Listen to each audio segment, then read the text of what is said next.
stories. He is quite a guy. Sit around the campfire and hear him tell his tale.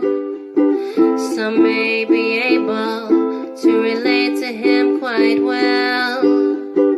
We're all just people looking for a place to go. Well, Sty has made one, and it is quite a show. Come meet Sty. He's quite the guy. If you're feeling lonely, come and make a friend. If you need a story, on Sty you can depend. His voice is soothing like a lullaby. Sometimes he brings a tear to my eye. Sit around the campfire and hear him tell his tale. Some may be able to relate to him quite well. We're all just people looking for a place to go. Well, Sty has made one, and it is quite a show. Come meet Sty. He's quite the guy.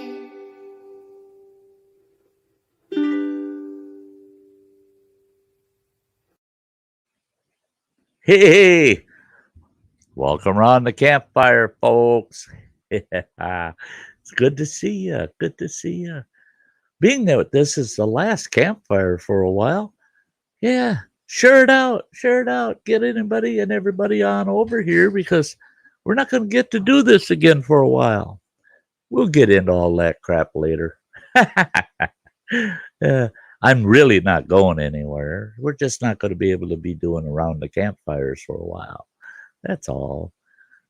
I got to shout out all these early birds that popped in the chat before we got the stream going. The first one that showed up this evening was David Jones. Hey, David. Great to see you. David Jones. And then me, Dibble. Not going to be able to make it. Just too tired. And yes, I'll have a great trip. And me, Dibble, if you can, catch us tomorrow night. We're going to do one last stream before I head to camp. And then Alexander, hey, Old Country Farming Home and Gardeners Guild. It's great to see you. Great to see you. Yeah, who else we got down the way here? There's Chrysler Imperial. Hey, great to see you. Good evening to you too. And there's Donald Morris. Great to see you, Donald. Oh boy, we got folks piling in here. It's going to take a second to get through these folks. Hey, Nicholas. Hey, good to see you. There's William Simpson. Awesome. I'm doing very well, by the way, William. And there's Everything Spicy. He's headed home. Hopefully he'll pop up on the panel for a while this evening. Oh, there's Get Her Done Granny. Don't forget to help Granny out. I mean, her GoFundMe, I'm sure Eileen will be popping in and she'll put that link in there for you. Love you. Love you, Granny. And there, look at there. There's Crazy Ann. Oh, so good to see you, girl. Oh, wait, there's Bee Lady. Hello, Bee Lady. I had 3 alarms set so I would not miss this. I love you too, girl. Yeah, thanks for being here, Bee Lady. Oh, there's Jimmy. Hey. Awesome. OG Son's World. I watched you sketching today for most of it. I caught most of it. I was busy doing other things, but I had the TV turned so I could look and watch your progress today. Yeah. There's James chasing the Reaper. Aha. Oh, and then there's Freeman James. Hey, how's it going, brother?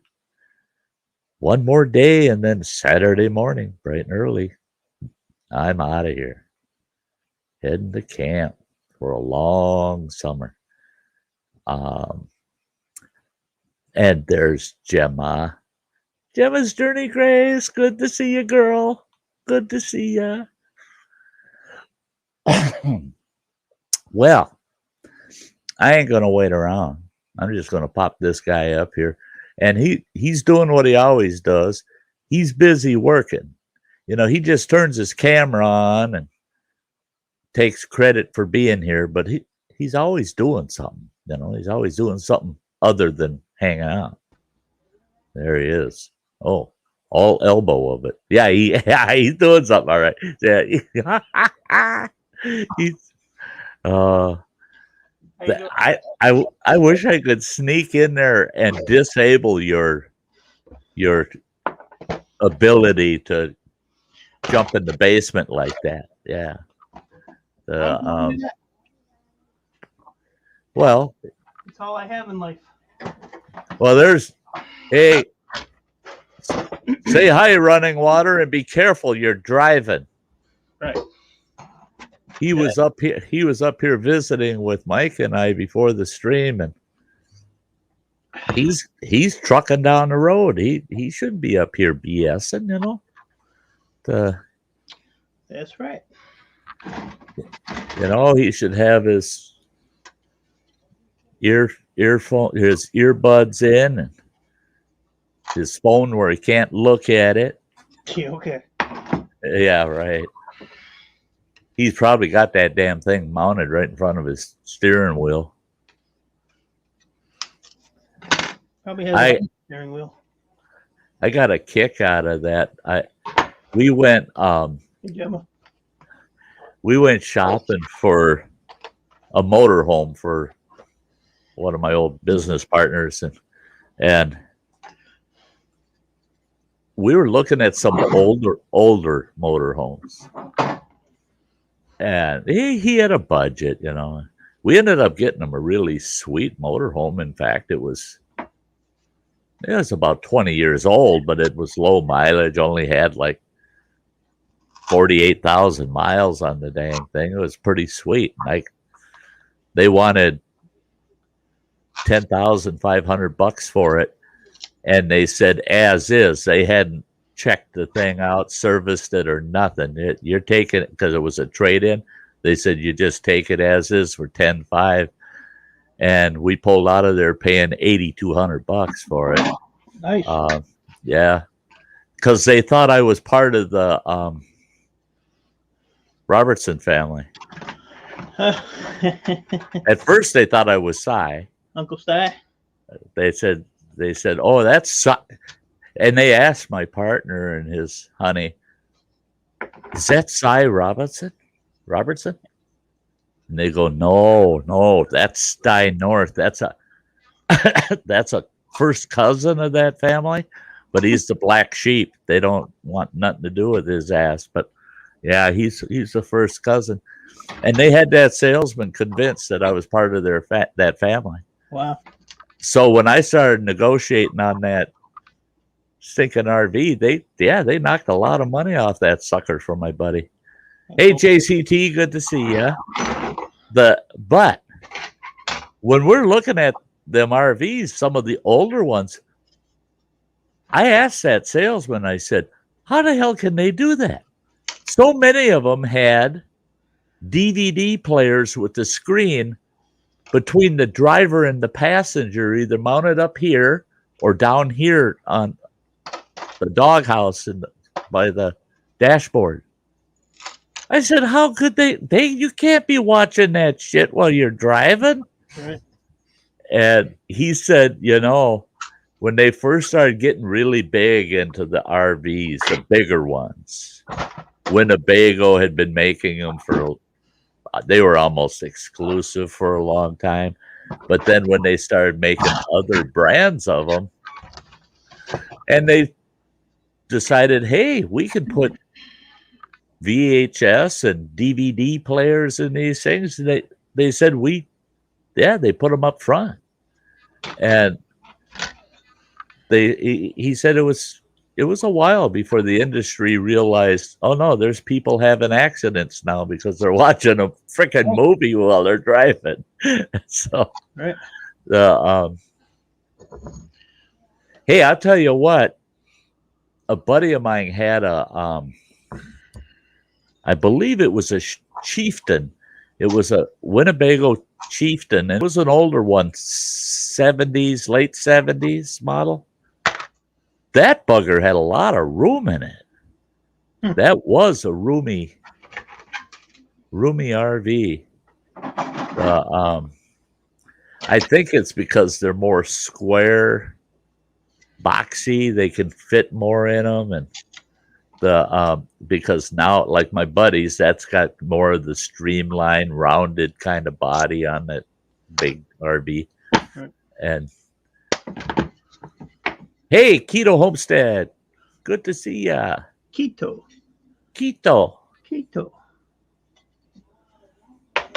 Yeah. Yeah. This is the last. Hey, there's Metal Music Maniac.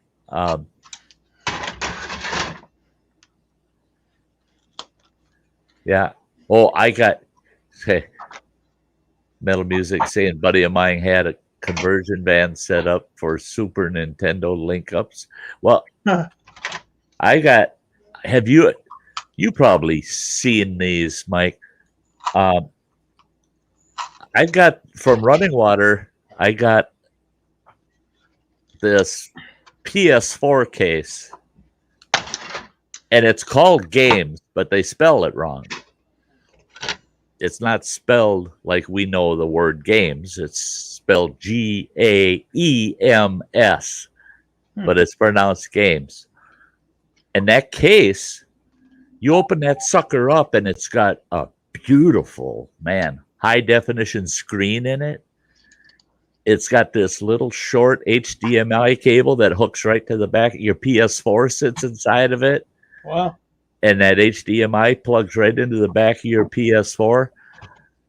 And all you have to do is have power for your PS4 and for that box that it's in.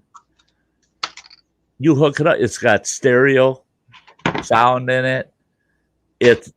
It's made to be portable. You just grab that sucker. All you got to do is find electricity, and you're up and playing, man.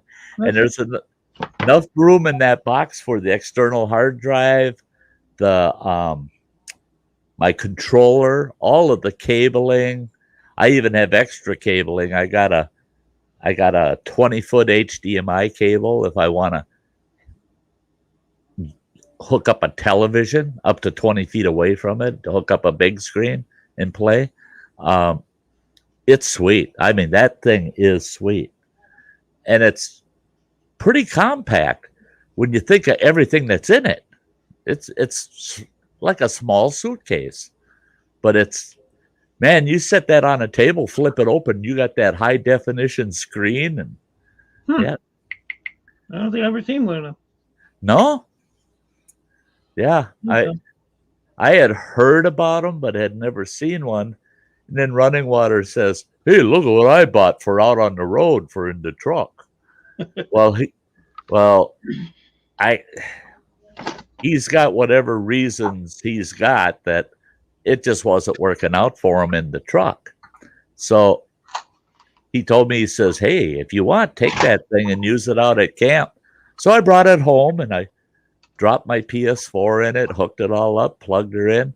Oh my God, that's all I've been playing on my PS4 is that in that damn case, because I could have it sitting right next to me by the couch there and play, and I could have some other shit. I could have YouTube or something going on. That's cool. Yeah, I like that. That rig is neat. And then looking at it, I'm thinking, wait a minute. All it is an HDMI cable from the box part of it to the PlayStation. I could hook that HDMI up to my computer with my 32-foot HDMI cable, and I could have that thing out at the picnic table in camp, and I'd have a high definition screen and everything, but I'd be hooked right up to the computer, So I might be finding some good uses for this damn thing. Yeah. 10 amp giant Crock pot full of chili. Yeah, damn right. Hey, I got a microwave for out at camp. That's a first for me, man. To have a microwave? Holy shit. The only thing I can't do is I can't my inverter is only a 400 watt, so I can't run a microwave off my inverter. But during the day, before 10 o'clock at night, fire up the Jenny and I can run my microwave. There you go. Yeah, I got a Coleman camp fridge. I was worried about it at first, and then when I was looking at the specs, it had such high ratings. And here it is, it's all these over-the-road truck drivers buying these damn things, using them. Oh, really? Wow. Yeah, and they just run off 12 volt. And I was amazed that they run about 45 degrees below whatever the exterior temperature is. So if it's 80 degrees out, that thing will cool all the way down to 35 degrees if you want it to. So that's pretty cool. 90 degrees, it'd be 45 degrees. That's plenty cold to keep your drinks cool enough. And yeah. So plus you can shut the cooling off on it and you can set it to heat and it'll keep food warm in it. So if you had a hot meal or something, you wanted to keep it hot and ready to eat for hours later, you just turn the heater on in it and it'll keep that food hot until you're ready to eat it.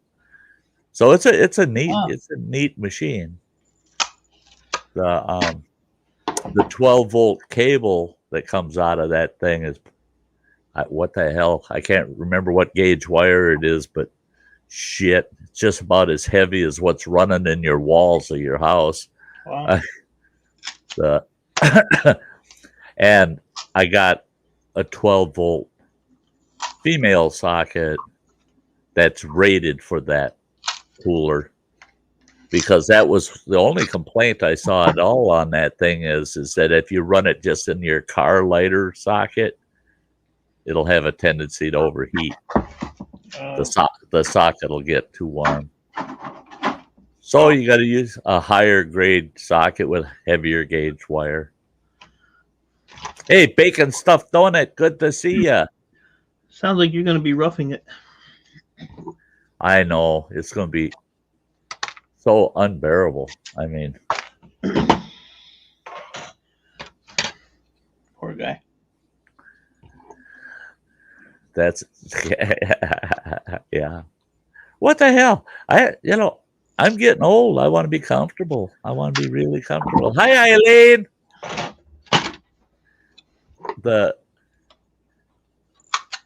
I can have, and that's the nice thing there is I step outside the door of my trailer. I'm outdoors. Yeah. Yeah. There's no doubt about it.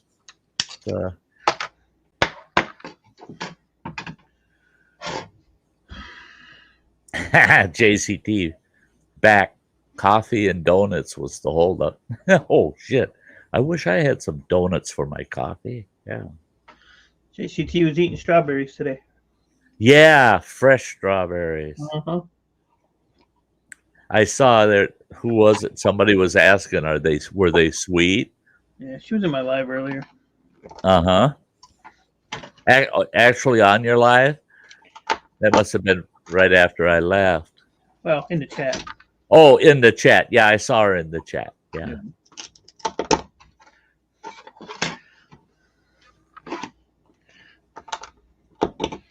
In the chat. In the chat. Oh, yesterday I had like 10 people on the panel, and oh man, it was ridiculous. It was crazy yesterday. Yeah, and it was so much longer. Hey, Eileen. It sure was.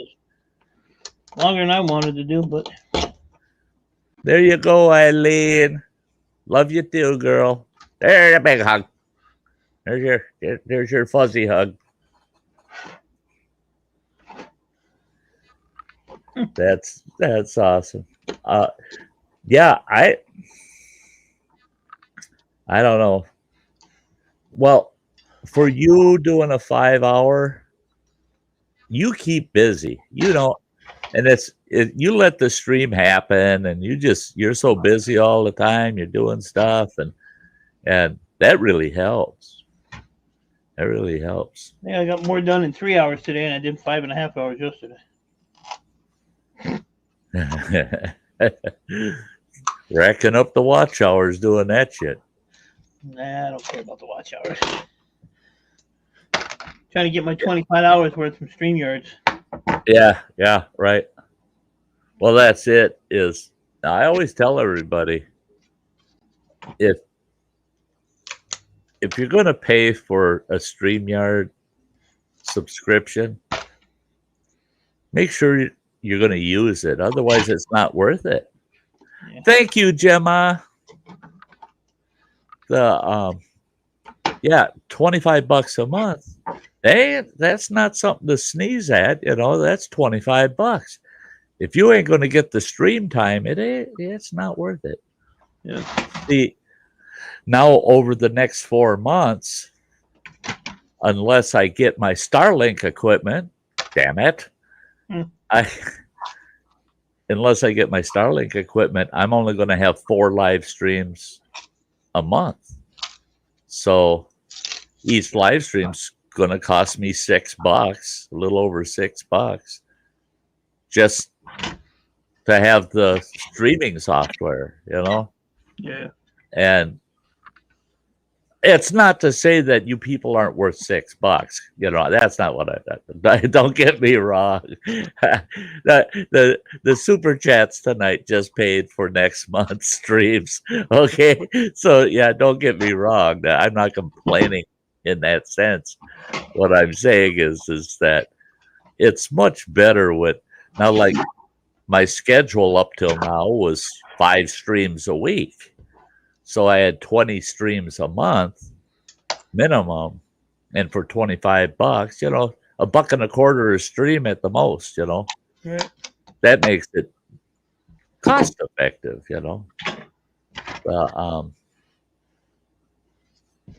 Yeah, I paid for it last month, and now I think I streamed twice or something. Yeah, that's. So I think I already got 3 or 4 under my belt. And you typically have anywhere from 2 to 5 hours, Yeah. So.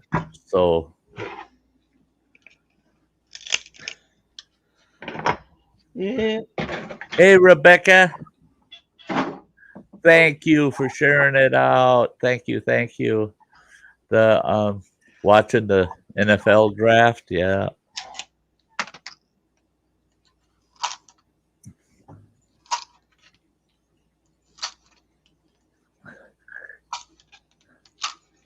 I haven't had time to watch nothing except to have Mike's stream this afternoon running in the background while I was finishing everything up around here. 4:00 this afternoon. Couldn't believe it. Phone rings, and I thought, who the hell's calling me at 4:00 in the afternoon? Then I thought, oh, bet you it's the Forest Service, got something to do with camp. So I didn't even look at who it was. I just answered it. This gal says, oh, I'm so-and-so from Lake's Clinic, my doctor's office. Said, well, your doctor wants to see you for your 6-month follow-up. Now, I've seen her 3 times since that 6 months ago. But, oh no, she wants to do a follow-up. That's the whole gamut, all the blood tests and, yeah. And I said, well, here's the problem. I said, after 5 a.m. Saturday morning, I ain't available. I said, on the 12th of May, I'll be in town. And every Wednesday after that, I'll be in town. So I'll have to see her on a Wednesday during the next 4.5 months. Otherwise, she'll have to wait 4.5, 5 months. The gal says, well, that don't work because that's her day off, is Wednesday. I said, well, that sounds like her problem, not mine. Mm-hmm. And she said, well, how about a Thursday? And I said, it's going to have to be a Thursday after the 12th of May, because for the next 2 weeks, I am not available, period. After that, I will be available every week on Wednesday. And I suppose Thursday, if it's the minute she walks in the door, that's Sty's appointment. I said, yeah, that'll work, because I want the hell out of town as quick as I can on Thursday morning. And she goes, well, that'll work. We'll work with you. We'll figure out a way to get you a first thing in the morning Thursday appointment, when you need to see the doctor. And she says, so let's get you set up for this next appointment. I said, okay, fine. And I can hear her click, click, click on the keyboard. And she goes, okay, I've got an appointment time and date for you. And I go, okay, let's hear it. She goes, tomorrow at 1 o'clock in the afternoon. I go, that's Friday. That ain't a Thursday. She goes, well, don't you want to get it out of the way, being you're heading to camp Saturday morning? Why not get it out of the way on Friday? I said, I got tomorrow already planned out. I got to get all this crap in my truck that's sitting here in my house. Got to get all this crap loaded up in the truck. Then I got to go over and get my trailer all hooked up. And I know I'll have trouble with the lights. I always do. Because it hasn't been hooked up for 8 months. The ball's all rusty as hell, and the hitch will be rusty. And I'll have to drive it in circles around the block about 15 times before it'll ground properly and the lights will work right. And I said, and then I want to come home, do my live stream tomorrow night, have a bite to eat, get to bed, get up at 4 in the morning, and get the hell out of here. And she goes, well, can't you just do your doctor's appointment at 1 and then go hook your trailer up? Jesus. Yeah. I suppose I can. So I get to see the doc. The nice thing about it is this appointment is only once every 6 months. And the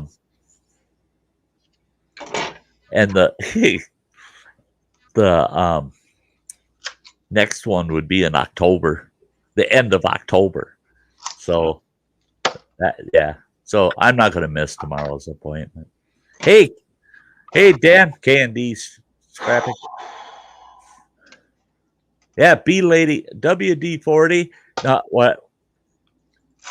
Running water in his shed has a tube of fifth wheel conductive grease. And all I'd have to do is put a dab of that on it, and I wouldn't have to mess around. So I asked him this evening, where's that tube of conductive grease you got in the shed? He goes, yo, I got that tube. I've got a tube of that stuff. It's in the, I don't think I can tell you where to find it, though. That stuff is sweet. I mean, that's, yeah.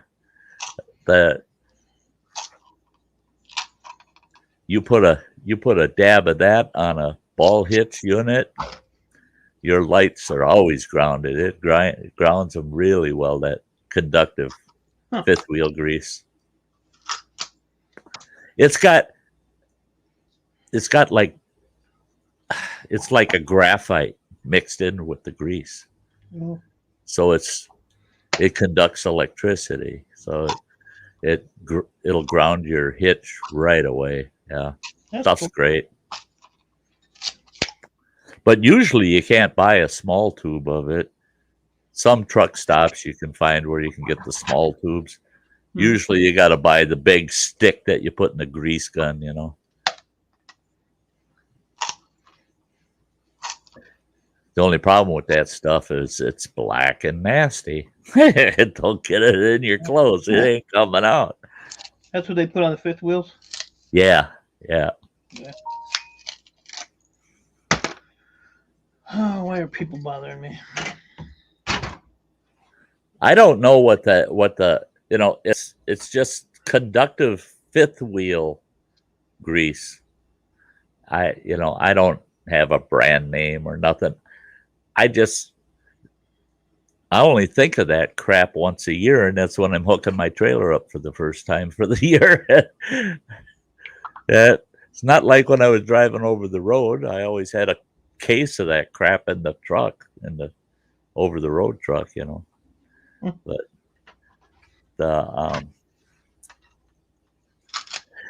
yeah, you were asking B lady about mail.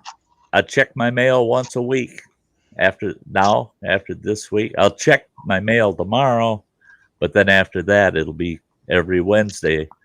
Post office already knows I'm not checking my mail till Wednesday. And here, any packages come right to my place. They shouldn't be coming right to my place.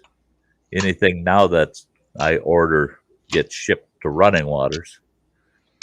But regular mail, they just hold it for me. Yeah. Oh, shit.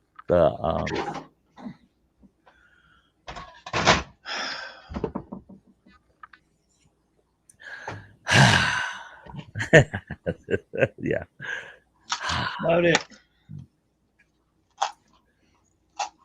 That's the way I'm going to feel probably by the end of the day, Sunday. Oh, thanks, Running Water. Yeah, Running Water sent me the link for the conductive grease. There it is. Oh, there you go. It's not too bad. $9.50. Yeah, Rednecks. That's a pretty good sized tube. Yeah. Hell yeah. I'll have to order a tube and have it sent to Running Waters. I don't want to send nothing here. Yep, thanks again, Running Water. I'll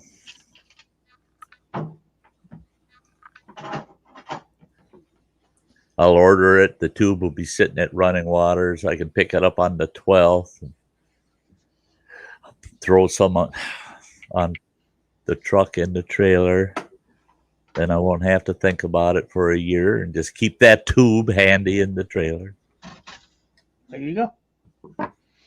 Along with 1,000 other frickin' things I've got in there now. You have a moment, can you please drop the link in the chat? For up on the panel? No, I don't. I never put the link in the chat. I haven't for over a year, yeah, it's been over a year now.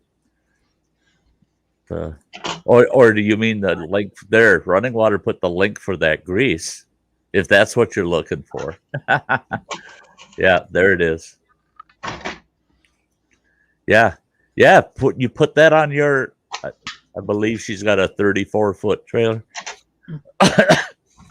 You put a nice dimple of it on top of your ball on the hitch.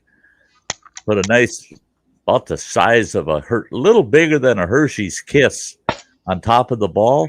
Lower your trailer hitch on top of it and hitch up as usual. And then when you start driving around, it'll work that grease right down around that ball and in that hitch, and it'll make it so much easier when you're hitching up. And plus, your trailer and the ball aren't getting all the wear and tear. They're they're lubricated. That's what she said. That's what she said. But yeah, just put a little head on it, lube that up. 36 footer. Yeah. There you go. K&D, it's worse than before. It's worse than before. He asked me how the head was. I had a headache on my stream. Mm-hmm. So it's worse than it was. It's growing. It's still growing. It's grown. Probably got a tumor. Oh, Jesus. Don't go there, man. I just went through that shit with this blockage I've got in my esophagus. And spent I ain't that lucky. Spent almost 4 months thinking, yeah, Sty's gonna die, son of a bitch. Even my doctor said, I am so glad that we were able to tell you that ain't gonna kill you. Because she says, I can imagine how freaking wild you're gonna go if we ever tell you that. I said, oh yeah, get the fuck out of my way. I'm going to enjoy the hell out of myself while the time is there, you know. Yeah. B lady, it's all it is hitch grease. They call it fifth wheel grease because that is used by the truckers on the fifth wheels of their trucks, which is nothing but a trailer hitch, a great big trailer hitch. That's all it is, yeah. Do-do-do-do-do. The doo-doo? Mm-hmm. Uh-huh. Oh, yeah. I got a how you doing? Oh, you did? And not for man. And not from Ann? And don't love me no more. She don't love you no more? That's fine. That's fine. She'll come back. I don't need nobody. Oh, Yeah. shit. Send that to the wrong person. Let me know if you get a naked picture of a dude. Oh, please, no. Yeah, B lady. A buddy of mine's well, he doesn't anymore, but he had a fifth wheel camper trailer, big bugger, 40-footer. And he had a 1-ton truck with a fifth wheel in the box. Well, you couldn't haul crap in that box because of the fifth wheel. Well, during the off season, he went and got a new fifth wheel for it. That bugger, that was sweet. You just pull 4 pins on it and it slides the whole fifth wheel out of the box and you got your whole pickup box back to use when you're not pulling that trailer around. I like that. Yeah. But otherwise, before he got that, hell yeah, he couldn't haul nothing in his truck. That fifth wheel, that big fifth wheel mount takes up almost the whole box. Ooh. For him, it was worth it, though, that stinking RV is, that camper of his. Great big king-size bed out over in its gooseneck over the box of the truck. Man, you walked up these steps and into that big king-size bed. Yeah. You talk about luxury.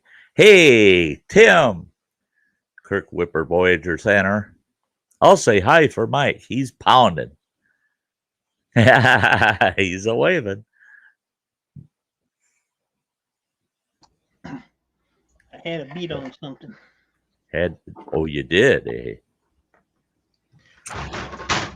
Yep. Yeah, I got a brand new 40-volt electric chainsaw. Runs on a battery. Battery's all charged up. But I made a phone call this morning to this fella that sells nothing but kiln-dried oak. Oh my God, is that good firewood. $20 for a rack that's about 4 feet high, as wide as the piece of firewood, and then 18 inches wide. It's about a rick of wood, you know. It'll fill the back of your pickup box. One row of wood full to the top rails of the pickup box for $20. Give them a call and ask them. I said, you got plenty of wood? Because I'm going to be down at camp this weekend, and I figure I'll swing in there Monday and buy a couple of ricks of firewood from you so I don't have to cut right away. Don't have to go out firewood hunting. He goes, I already told you I'll give you a hell of a deal. He says, you buy 5 ricks, which will fill your pickup box right up to the rails. And he says, and I'll let you have it for, I told you, $75. No, that's not what he told me. He said $80. Right? So it's another $5 off of that load of wood. So I'll be saving $25. I get 1 rick free plus. Cool. And so I go, well, you know, a whole box full. He goes, fine, I'll let you have it for $60, a whole box full. I wasn't trying to screw him anymore. I was good with it. I was just trying to figure out, do I really need that much wood? Well, I'll burn it up. I know I will in 4 months. I'll burn all of it up. But for $60, I'll be getting $100 worth of wood for $60, all dry oak. You bet your ass I'll be out there in a flash first thing Monday.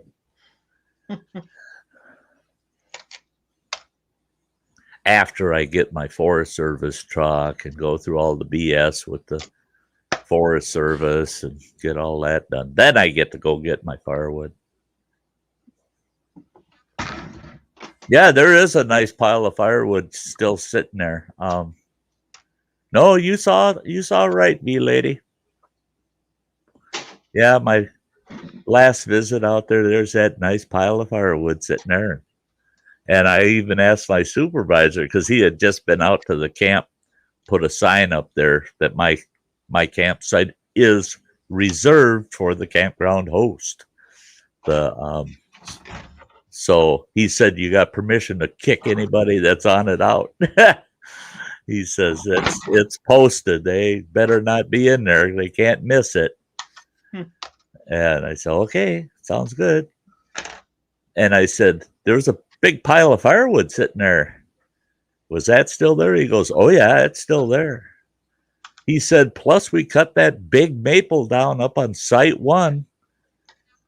He says, you're going to be the first one in the camp. You want to go up there and haul a bunch of the firewood off of Site 1? Go for it. Okay. Yeah.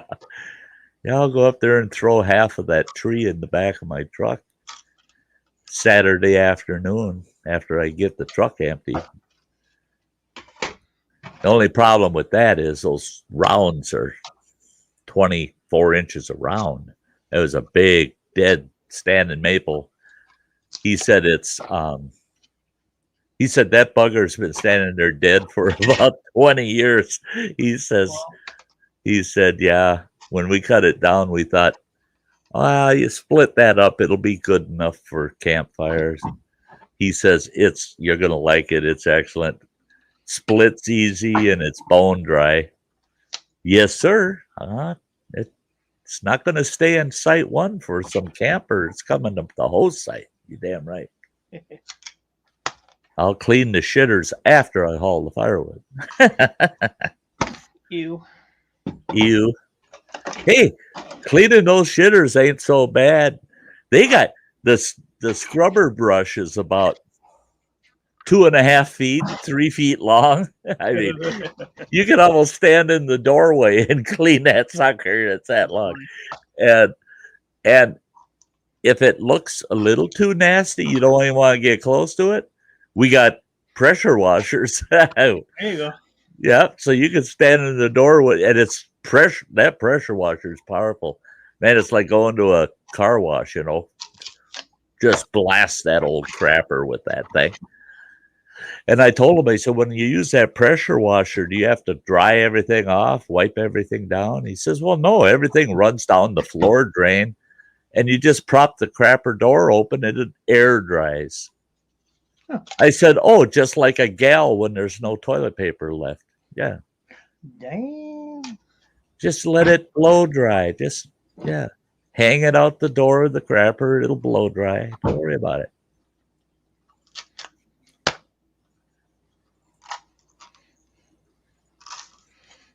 That he's trying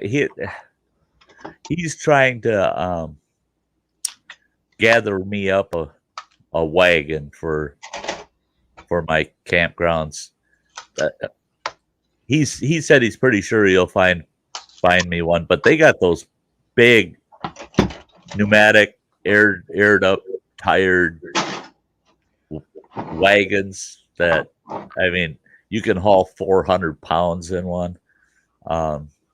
They're like a little kid's wagon on acid. They're just huge. They got like 2-foot sides on them all the way around. And you just walk through camp pulling that wagon with your supplies in it. Yeah, they don't expect us to provide. They don't want us to use anything of our own, period. That's like I got this neat telescopic camp rake.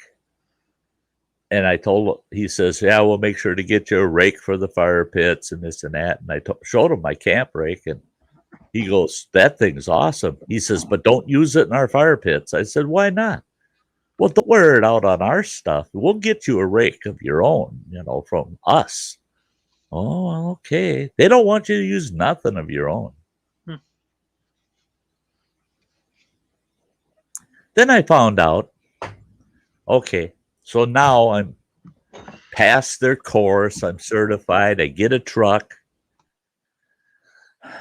I've got to share the riding lawnmower with Travis from Destination Great Lakes from his campground, which is 30 miles south of mine. I got to share his lawnmower, right? And I said, how the hell am I supposed to get that riding mower up to my campsites? Well, you have to go down there, hook up to the trailer, and haul it up there on the trailer.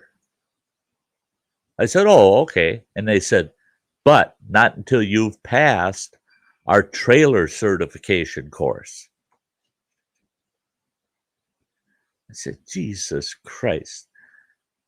That trailer is like 4 by 4 feet. It's this tiny little shit.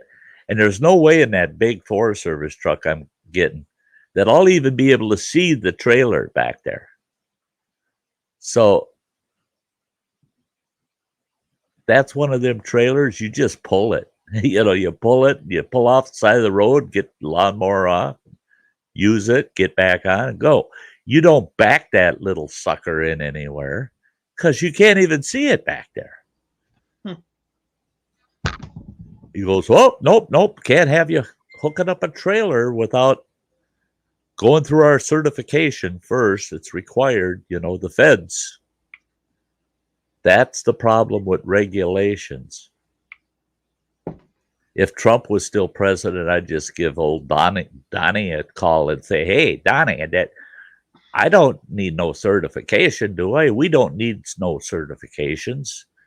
And he'd say, oh, I'll give you an executive order. You don't have to do that shit. It's just more stupid regulation. Everything's so regulated. Everything here is a permit. Everything there is a regulation.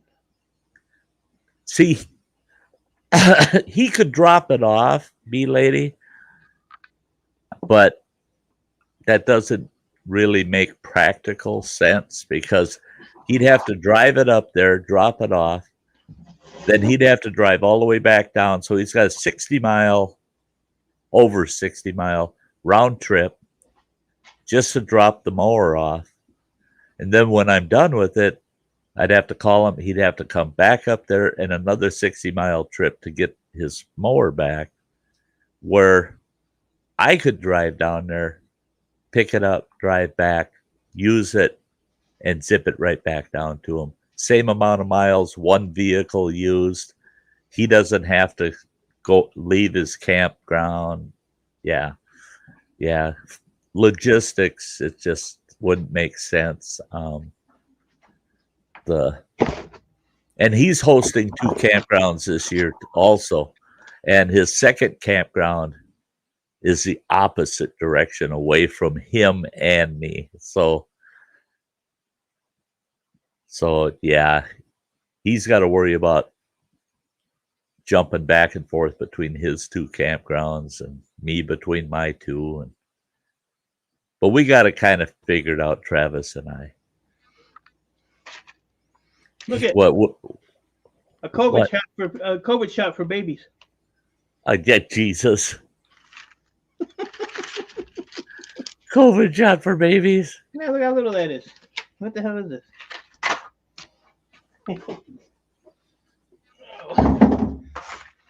Yeah, red tape is great. Yeah, no kidding.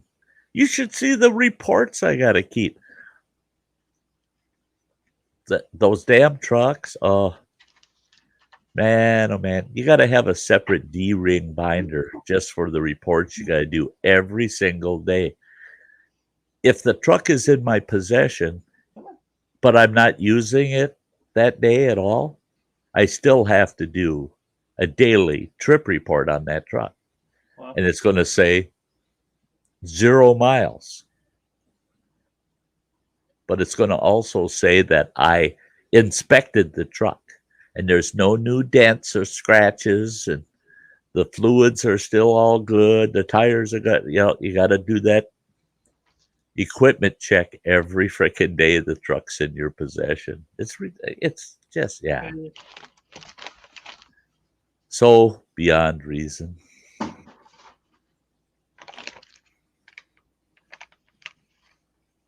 But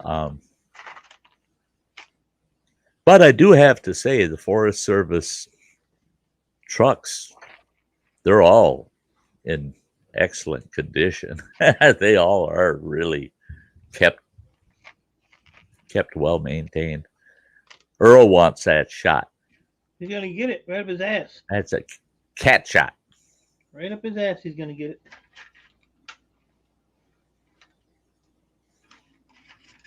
Yeah, Mictobus, that's right. Yeah, it's like they always say, you can't fix stupid, so they got to come up with those kind of checklists for people that can't remember to do those things. What is it?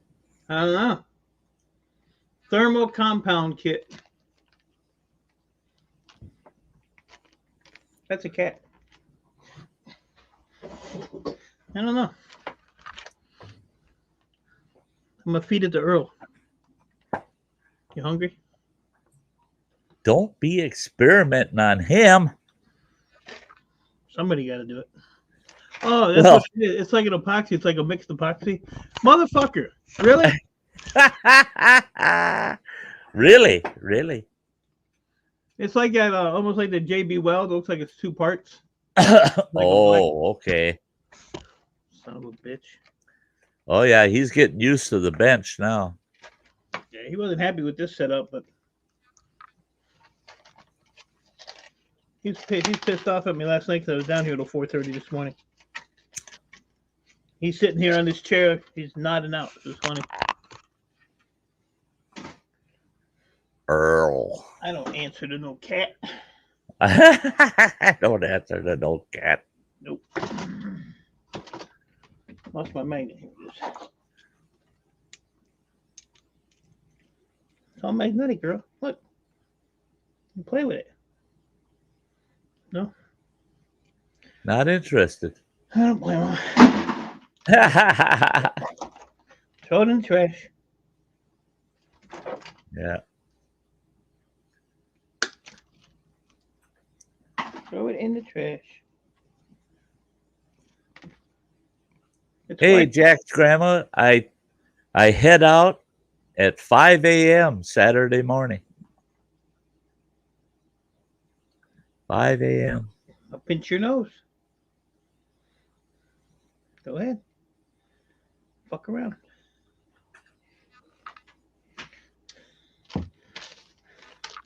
Running water getting technical on you there. Thermal transference medium for heat sinks. Shut up and drive your truck. Yeah, no shit. Drive it right up your ass, you smart aleck. Nobody's got time to listen to that shit. There, I'm gonna thermal it right in the garbage can. There you go. Yeah, it'll stay warm there. Yeah. Yeah, Jack's grandma. Starting May 1st. Actually, Saturday is the first day that the campground is open to campers. And all of May up until the 21st of May is first come, first serve. You can stay in any site you want up till the 21st of May. And it gets a little goofy because people get into arguments and you can't be there. That's a reservable site. Not until the 21st of May. It's not. But come the 21st of May, that's when it gets interesting. These people that paid in advance and reserved the site show up and there's somebody in it. Yeah. And they say, oh, well, we got here yesterday and we're going to stay for a week. Well, no, guess what? No, you're not. You got to get out on the 21st because what do? First thing Monday morning, I go to every one of my campsites at both campgrounds. And I hang all the reservation cards on all the posts that tell you when that site is reserved and by who. You had better be the hell out of there when they get there. You got until 2 o'clock in the afternoon to have your crap packed up and be gone. Because when they pull in, you can't be there. No squatters. Yeah, Jack's grandma, squatters. Yeah, no squatters. And the nice thing about it is I don't have to take any action when people won't cooperate. If they say, no, I'm not moving, just say, well, okay. I get on my portable, get on my radio, and I have a couple options. I can call the Forest Service and have a ranger come down and kick them out, or I can call the sheriff's department on the same radio and have them come and kick them out. I don't have to do it. Somebody with a badge is going to do it. Right.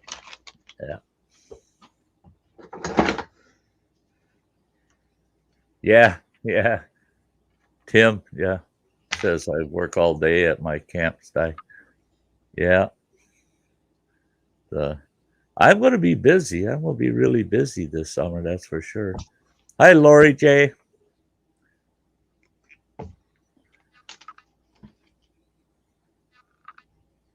Yeah, the squatters, we don't have too much trouble with them because the Forest Service and the Sheriff's Department, boy, they respond so fast for a host when they call and say, I got an uncooperative squatter. They're just not going to move. And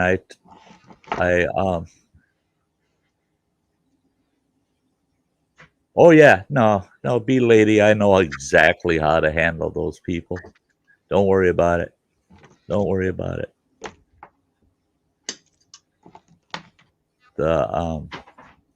I'm not worried about anything out there. I had people the other night. Oh, I hope you're going to be carrying a firearm with you. Well, I hope not, because I won't be a host the minute they find out I got a firearm on me. Right. Oh, well, I wouldn't do that if I couldn't carry a firearm. Well, then you aren't going to do it. That's your choice. I don't need it. I don't need a firearm. Not for that purpose. Doesn't mean I don't have one nearby.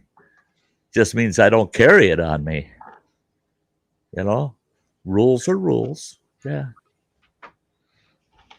Yeah. And that's it. I'm not enforcement officer, and the approach, and they train us on how they think would be best way to approach. And I was involved with law enforcement for years, so yeah, don't try to advise me about the risks and everything else, because it's really not. It's not as critical as you might think. All I have to do is tell those folks, hey, guess what? And I hand them a sheet of paper and say, look at there, Forest Service rules. You got to follow them. If a ranger shows up or a deputy sheriff shows up, you know, you got to keep in mind, folks, don't shoot me. I'm just the messenger. You know,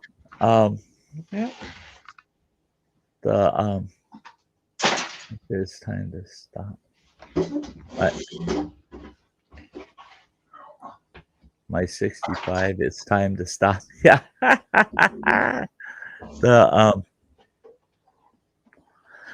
And I've been in this same type of situation several times over the years, and I just, you know, I have no problem informing them that it's out of my hands. I ain't gonna do nothing to you. But the guys that will do something to you, they come through here, man. I can't lie to them. My supervisor shows up and says, have you got any squatters in camp? I got to say, yep, over there on site number 3. And then what they do is up to them, because I ain't doing nothing. I ain't kicking you out. And I've never had anybody say, I've always had even the most ornery, nastiest, drunk bastards you ever met say, oh, so you can't do nothing. No, I can't. Most of them say, send the guy that can, you know. They think they're that tough, you know. Go ahead, send the forest rangers. Go ahead, send a cop. As long as it ain't me, keep me the hell out of it, you know. People leave you be, you know. Yeah, Kathy, you're totally right. And the oh, Mayberry's doing a brake job on the car. Yeah, that's fun. The listening while doing the brake job. Oh shit. Yeah, most people are just there for a good time, and it's like any other family. You got that ornery drunk in the bunch, you know. And you just got to know how to deal with ornery drunks, and life goes on.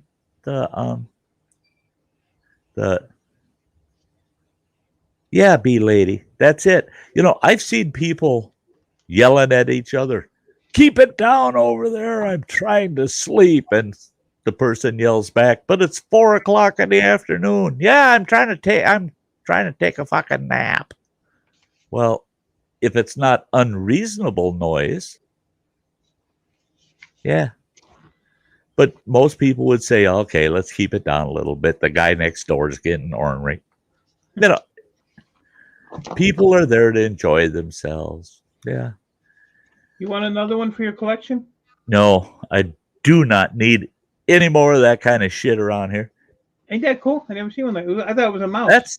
Yeah, it looks like a mouse. Yeah, it's not a mouse though. I wonder if it works. You wouldn't know till you plug it in, right? I ain't plugging it in. Wow, an old Garmin. Remember the old Garmin? Oh my God. Old Garmin GPSs? Yes. You lick the suction cup and stick it to your forehead? So the guy standing in front of you knows where you are? Yeah. We don't know no more. Yeah, all of the National Forest Service campgrounds, it's 10 p.m. 10 p.m. for noise.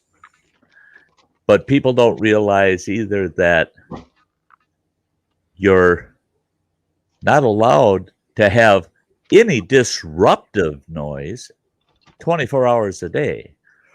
the I was staying in a campground last summer that we had a guy out there, and his truck had straight pipes on it, no mufflers. And him and his buddy are showing the truck off to another guy, and they're and holy God! I mean, the whole campground, you couldn't hear each other talk, and because up here it's Forest Service, Sheriff's Department, and the game wardens. They all have the same. They're all sworn into the Sheriff's Department. They all got authority.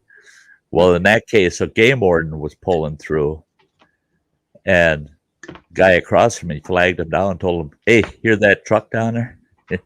None of us could even talk because of that noisy bastard.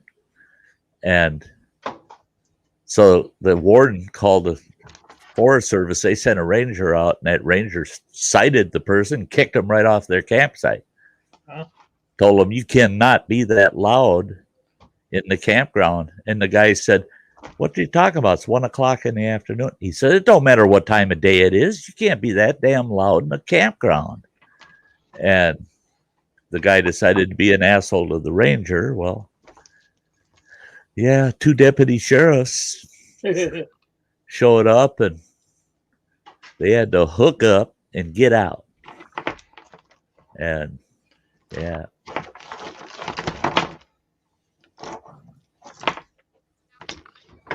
The 8-man tent sounds great. Does it have the zip rooms? Oh, hey, I had a Coleman 3-room tent. That sucker was like the Taj Mahal of tents. On each end, huge 9 by 12 foot, what you would call bedrooms, tent bedrooms. In the center, it had a 9 by 14 common room. You could set a table up and chairs and stuff. There'd be 4 of us adults. We'd go, a couple in each side of the tent, and we'd meet in the center, have our meals. If it was rainy or nasty, oh man, I loved that, because each end of the tent was like its own tent, even though it's attached. You know, it had its own zip door and privacy door, mosquito mesh in all the windows. And oh, I loved that. I loved that tent. And as big as that sucker was, let's see, it was 12 and 12 is 24, and 14, 36 feet. That tent was 36 feet long, and in its widest part was 10 feet. And I put it up by myself every time. I never needed help to put that tent up. It was one of the easiest tents I've ever had to put up. And it was the biggest sucker other than my outfitter's tent. But I miss that.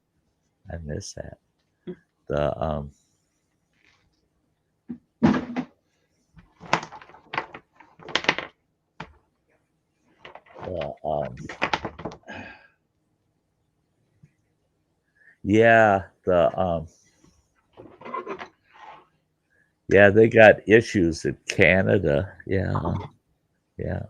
Was it canvas? No, it was, it was modern vinyl tent. Heavy vinyl tent, though. It was really heavy. We used that tent for about 6 years. And that sucker, I sealed it up once, waterproofed it once, and never had to do it a second time. My outfitter's tent was heavy canvas, and it was rubber coated, rubberized canvas. That sucker, that outfitter's tent by Cabela's was awesome. Too damn expensive, though. The tent itself was $1,800 just for the tent. Then you buy a stove for it, I bought the extra breezeway off the front. Yeah.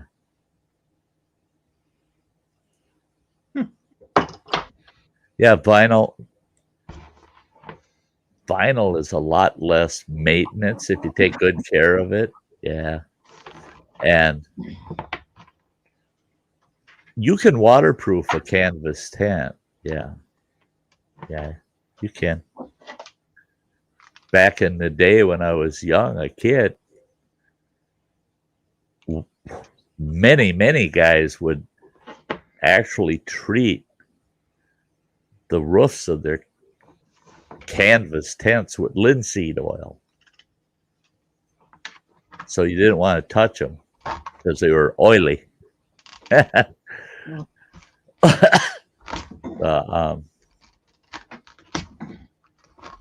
Oh yeah, yeah.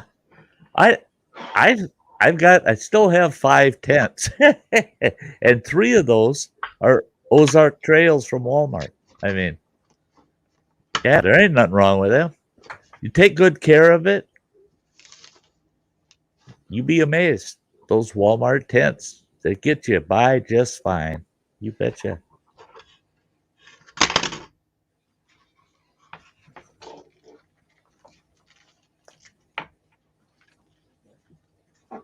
That's right, Jack's grandma. They are heavy. They are heavy. Hey, Mike's Outdoors. It's great to see you.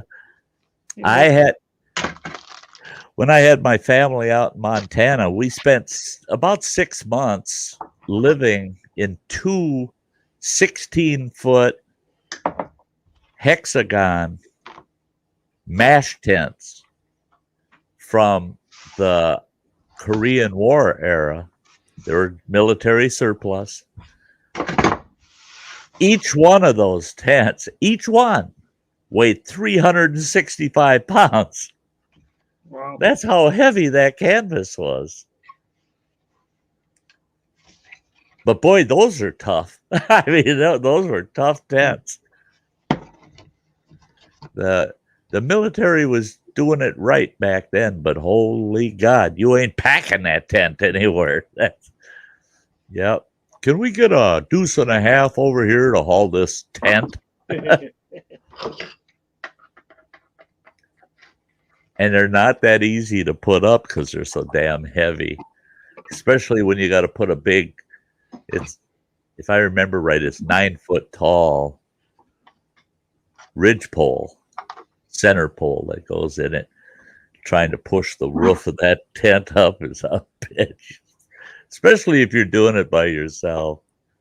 How this comes apart.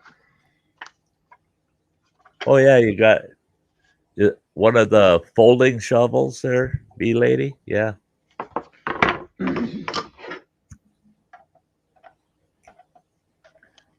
I've got access.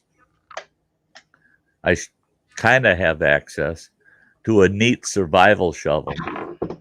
You know, you're supposed to be able to use it as an axe, a shovel, and this, that, and the other damn thing. Awesome shovel. Plus this other survival tool that's kind of like in a tube kind of thing affair. It's got all kinds of shit in it. Stuff.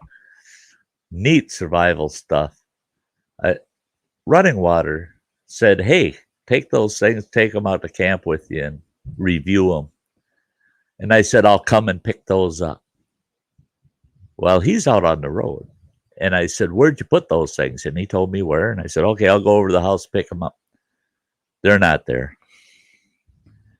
Him and his brother, they got a love-hate relationship. They live together, and his brother likes to move Running Water shit all over the place. I made his brother help me try to find that stuff. Can't find it. Can't find it. So I got to wait for Running Water to get home. He'll find it, and then I'll bring it out to camp and do reviews on it. There he goes. Hammer away. What's in this garment? He's going to be harming the garment.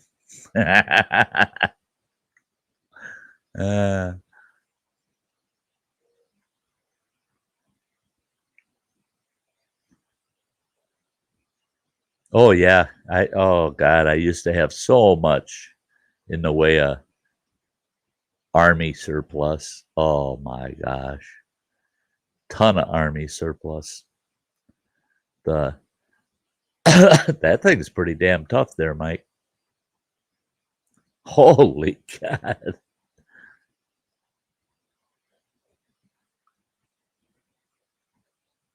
All that work just to take that little piece off. Yep. Story of my life. Found the screws though. Yeah.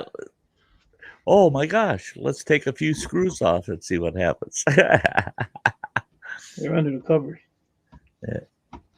Hey, yeah. Yeah, B Lady the other night on Canoe Hounds weekly show. Everybody was chatting about equipment and stuff, and they're talking about, hey, there's Dennis right there. Great to see ya. Hey, Dennis. Great to see you, buddy. But everybody was talking about all the different gear and stuff, you know, and a lot of stuff is expensive. They were talking about pants that are $200 a pair, and buy a $200 pair of pants, and then it sits there. They hang in your closet for a couple of seasons because you just don't have the guts to wear a $200 pair of pants out in the woods and end up tearing them or something, you know. But a couple of us, we were talking back and forth, and back in the 80s, top end gear, wool pants, wool shirts, wool pullovers. You could buy them at any hunting outlet anywhere. Just common wool stuff all over. And army surplus. That was the big deal. The only thing that you bought that was made for camping, Coleman, old pump Coleman stoves and pump Coleman lanterns. Otherwise, top end camping gear, army surplus. I mean, nowadays, bullshit. I mean, yeah, I could go to an army surplus store and gear up, get a pack, get a pup tent, get a stove, canteen kit, all of that. I could get everything I need to bust out in the woods for an adventure, and I wouldn't even spend $50. That's like those 16-foot mash tents. Those things were so awesome. I paid $80 a piece for those. People still sell those old tents. I mean, those tents are 70 years old now. They're selling them on eBay. I couldn't believe it. $1,000 for a 70-year-old tent. I paid $80 for it, and it was only 30 years old at the time. Yeah. Things have changed. Hey, David Martinez, did you ever get the folding shovels Mike was trying to give you? No. I never got my fish yet either. They're there somewhere. But I'm not going kayaking anytime very soon. That'll be the middle of June before I'm getting out on that cold ass lake. I'll fish along the shore. I'm going to be busy the first month anyway, month of May. I'd say by the 1st of June I'll be out paddling. Yeah. David's trying to start trouble. Sure he is. I live in Detroit, so you better be careful. Better be careful. They'll hunt you down. I actually just saw your fish thing here because I've moved it like 1,000 times already. It's around here somewhere. Oh, Canoe Hound, you sleep in them pants. Well, that's it. You know, see, and that's the way I would be. See, I don't have any of them high-end pants, but any kind of expensive gear I put, oh shit, do I put the miles on it? I want my money back out of that gear. You know, damn right. That'd be my daytime, nighttime, summertime, wintertime go-to pants. If I paid $200 for them, I'd be wearing them fuckers all the time. I'd be standing around my underwear while I'm washing them because I would not wear any other pants than those $200 pants until I got my money's worth out of them. Don't look so hard. It won't interest you, Mike.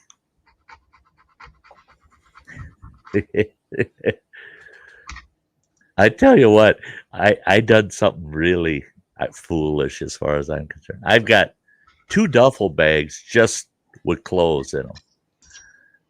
The one, that duffel bag is 36 inches long, and it's about 18 inches square. Thing's huge, and it's packed full of clothes. Then I've got another one that's 2 feet long by about 12 inches square, packed full of clothes. I don't know what I was thinking, but I figured I better have enough clothes for the next 4.5 months. So I'll probably have 4.5 months worth of dirty clothes when I get home this fall. Yeah. Hey, look at this guy. What's happening, people? Somebody got home. Finally. Finally. Nah, I just got home. I had some things to do. The kids, you can't expect the kids to do nothing. So, yeah. Ah. There they are. I still got them. Oh, those things are sweet, man. They are so sweet. And don't let Tuna Shogun see them leadfish. Well, they're tuna free. Or are they tuna free? Okay. Yeah. So we should be okay. Yeah, I watched. I wondered about that, if tuna was going to show up in Mike's stream today and chew them out for abusing those dolphins. You know. Oh yeah, did you see that? Oh yeah. Yeah, he tearing them dolphins apart. I took them apart. What's Yeah. up, Right here. Tubis? They're sitting right here. No, you're right, B lady. Yeah, every Wednesday I'll bring the prior week's clothes home to wash. Yeah. What the hell? Okay. So there what's was wrong? there was a comment about What's wrong? those dolphins look like they're doing the nasty there. Right. But see, if you go like this, they'll actually swim around the camera. They do a circle. Look at that. You got to play with shit, you know. Looks like one of those things you'd see back in my mom and dad's end table back in the 70s, you know. Yeah. I was thinking about that when I was down in Florida, and we went to what is that called, Marine World or whatever. SeaWorld? SeaWorld. They're outside of Tampa, you know, near Tampa there, and you could buy all kinds of them. All different sizes. Yeah, they had all of them back in the 70s, you know. Yeah. You Sty, go there now. Huh? Are you using different light? Well, what do you think of it? You looked washed out. And that's because I'm using a ring light here. See that? Oh, okay. Hey, you just look a lot paler than normal. That's all. I look paler than usual. Yeah. Just saying. I noticed it on my phone, but I thought maybe something wrong with my phone or something wrong with that. So no, I'm still alive. Okay. Barely. Yeah. No, I'm using a ring light, an LED ring light, and I defused this studio lamp.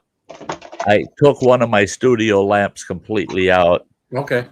And this is kind of like just get by Okay. stuff. All right. So this is something new that you're doing permanently. It's just what you're doing tonight. For now. Yeah. Because I wanted to set things up, because when I'm gone, I know my landlord's going to come and do an inspection in May. and I probably won't be here when they come and inspect the place. I didn't want my studio lamp stands out here. 'Cause No. our two maintenance guys that come with the manager, both of them were like size 15s, and both of them are as clumsy as a 12-year-old. So I made sure there ain't nothing they're going to trip over in here. Yeah, they come in because, well, for one thing, if they see a throw rug, they send me a nice little letter saying, we frown against throw rugs. You know how many elderly people break hips because of. Hey, Say the fuck out of my apartment. I'd rather break my hip in here than out on your goddamn sidewalk. You refuse to shovel and salt like you're supposed to. Yeah, you tell them. Yeah, damn right. Don't piss off an ornery old man. I'm telling you. Yeah, because them old men, they ain't got no fucking filters. They'll just tell you how it is. Yeah, Canoe Hound. Yeah. They'll think I'm running a porn studio out of here. Yeah. What? Hey, Phil, you should like Phil. Listen to this. You'll like this one. Guess what? I'll have to name my porn studio in this building I live in. The Blue Room. The Blue Room. For all the blue hairs. Oh my goodness. Blue hair porno. I thought it might have something to do with the blue varicose veins. Send me a link. Oh, that's gross. Somebody's got an echo going, but I can get it. I get it because of my earbuds. I can hear every little thing. Yeah. It's gone now. It's gone now. Is it back now? Is it back now? Is it back now? No. Is the echo here? No. Okay. No, it sounds good. All right. Just asking for a friend. Running water coming soon. Sty on OnlyFans. OnlyFans. Yeah.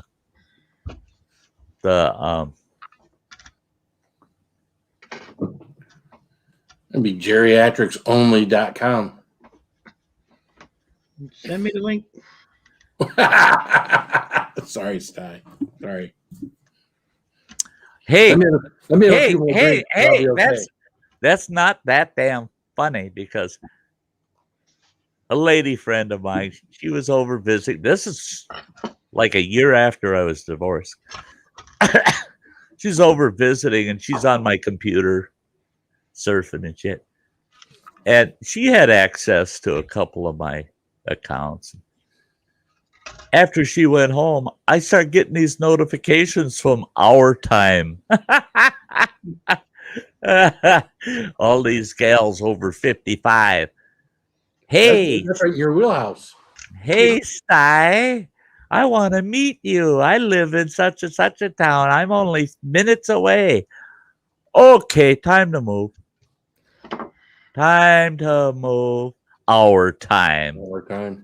Our time to wish about it. That's like Tinder for old folks. But it's amazing. It's amazing that Our Time lets anybody any age set up in there, Oh, does it? Yeah. So you're getting contacts from young gals in their 20s, early 30s, and they're all looking for a sugar daddy, Really? Oh, You yeah. think you might have some money and then you keel over in a couple of years and they only had to do gross, and they only had to do gross stuff for a couple of years before they got all your I actually had a gal message me that said, she said, I will treat you right. You'll be my one and only. And she said, for as long as you live. And she said, because by the time you pass away, I'll still be young enough to go out and get another one. You bitch. Why did you even tell me that shit? In other words, I'm just a stepping stone. She's going to be just like my mother-in-law and kill 3 husbands and retire happy. What the hell? Don't No, I don't want them here. I don't. Splenda Daddy. Lots about it. Splenda Daddy. Yeah, where's my Splenda? Yeah, don't put no real sugar in there. You're trying to kill me. I know it, you bitch. See, that's She'll be putting racing in your Splenda like they did on Breaking Bad. yeah, right. Yeah, zoom. Yep, right out. Now, how did I get myself out of having to deal with our time shit? Go in and adjust your bio, about yourself. And I went in there and I said, yeah, I haven't worked much during my life, so I'm living on Social Security right now, but I get $600 a month in food stamps. Oh, shit. So you won't have to take care of me. Oh fuck! Never got a message after that. Never. It's all bullshit. But the minute they say $600 a month in food stamps, that fucker, we ain't gonna. Nah, he ain't no good. I'm not supporting him. Not supporting his ass. Yeah. Yep. So I was looking at a password list I have and cleaning out old accounts and stuff that aren't in use. And I saw that hour time on there and the password. And I thought, I'll see if it'll let me in. I typed password in there. Hey, Mike, you know what his password is?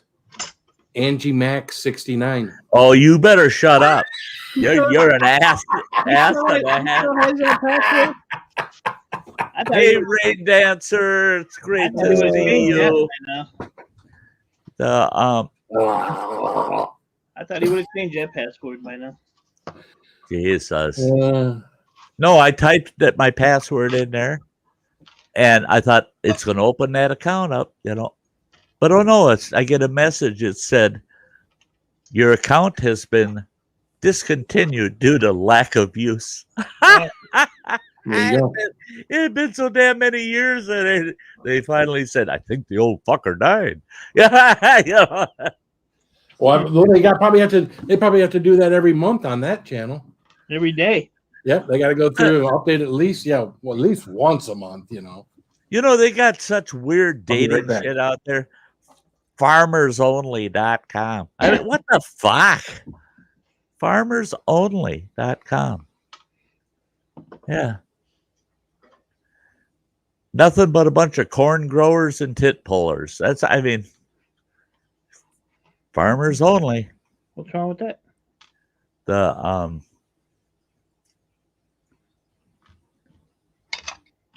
Talking about the women. I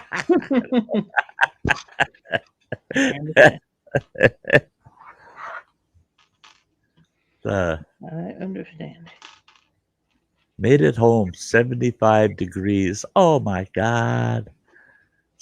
I hear everybody talking about their good weather, and I'm heading out to camp, and there's one day next week they say there's not going to be rain. Otherwise, the whole damn week. Saturday is the warmest day, 70 degrees, but 50% chance of rain Saturday. That sucks, man. Get out there and have to set up in the rain. Sunday, 60% chance of rain.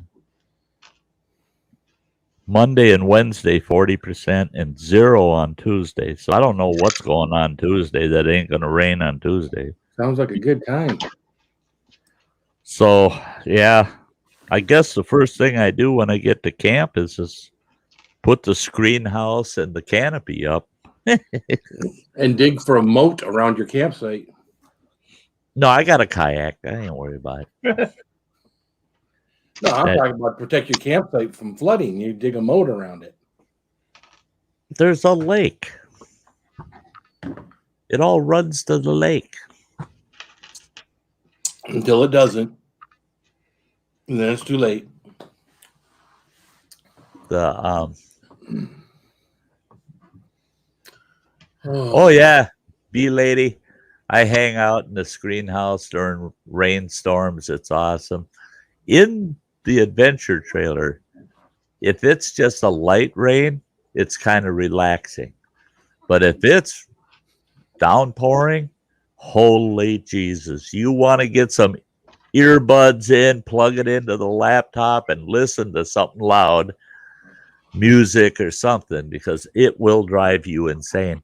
And hail inside that trailer is a bitch. Oh my God. Hey, Phil, you ain't all that. No, I was thinking when I put those on, it actually made me look like an old person with the big glasses that go around here. Oh, those wraparound jobs? Yeah, exactly.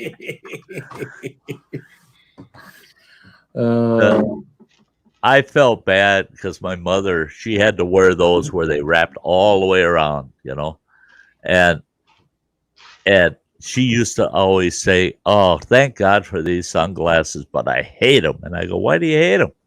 She goes, "God, it makes me look like one of them old farts that wishes they owned a motorcycle." Yeah, I go, "Ma." She had both of her corneas transplanted. She had cornea transplants done, and so she couldn't handle any kind of ultraviolet light in her eyes at all. And so her sunglasses, I mean, they went way the hell up here and touching the forehead. They went all the way back to her freaking ears and down her cheeks, and they were sealed. I mean, there was no way light could get in there. And she just hated the look of the damn thing.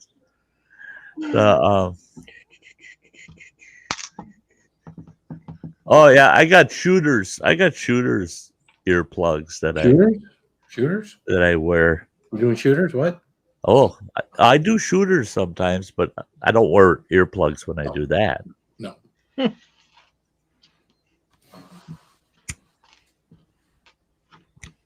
That's one thing I will look forward to out there. Shooters? When I'm in camp, I sleep so fucking good. Oh yeah. Oh yeah, man, can I sleep good in camp? Yeah, we go camping. I don't get much rest. It's usually though because we usually there just for a couple of nights, and I drink so much that I have to go so many times in the middle of the night to go pee in the middle of the night, and you're up and down, getting in and out of the sleeping bag. Yeah, it's just. What's the matter there, Mike? Are those like a couple of neighborhood dogs that are stuck together? You can't get them apart? Uh-huh. It looks like it's been broken and re-welded back together. Welcome back, Chrysler Imperial.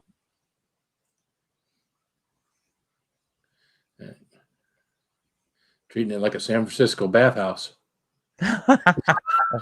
Oh my God. I'm sorry, that's not right. Yeah, you're right. You aren't. I mean. Look at him look at it. That's. Hey, easy there. Stick it in the freezer for about 4 or 5 hours and then do that. I want to see that. It's just tongue stuck to a dolphin. Dolphin. Yeah, man, I want that shot. Yeah. Oh. Remember that kid off A Christmas Story? While he grew up, yep, still sticking his tongue on frozen shit though. Sticking his tongue on shit where it don't belong.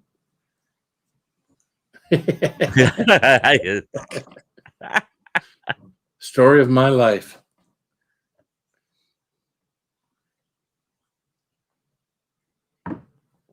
Well, tonight is my Friday night, so it is your Friday night, isn't it? It is, and I'm practically home alone. My two boys are gone. I don't know where the hell they're at. My wife is staying with her mom tonight because she's not been doing good for the last week or so. My daughter's in the room next to me. That's the only thing. But I don't have to worry about snoring anybody out of bed tonight if I have a beer or two. So right. There you go. A triple dog, dare you?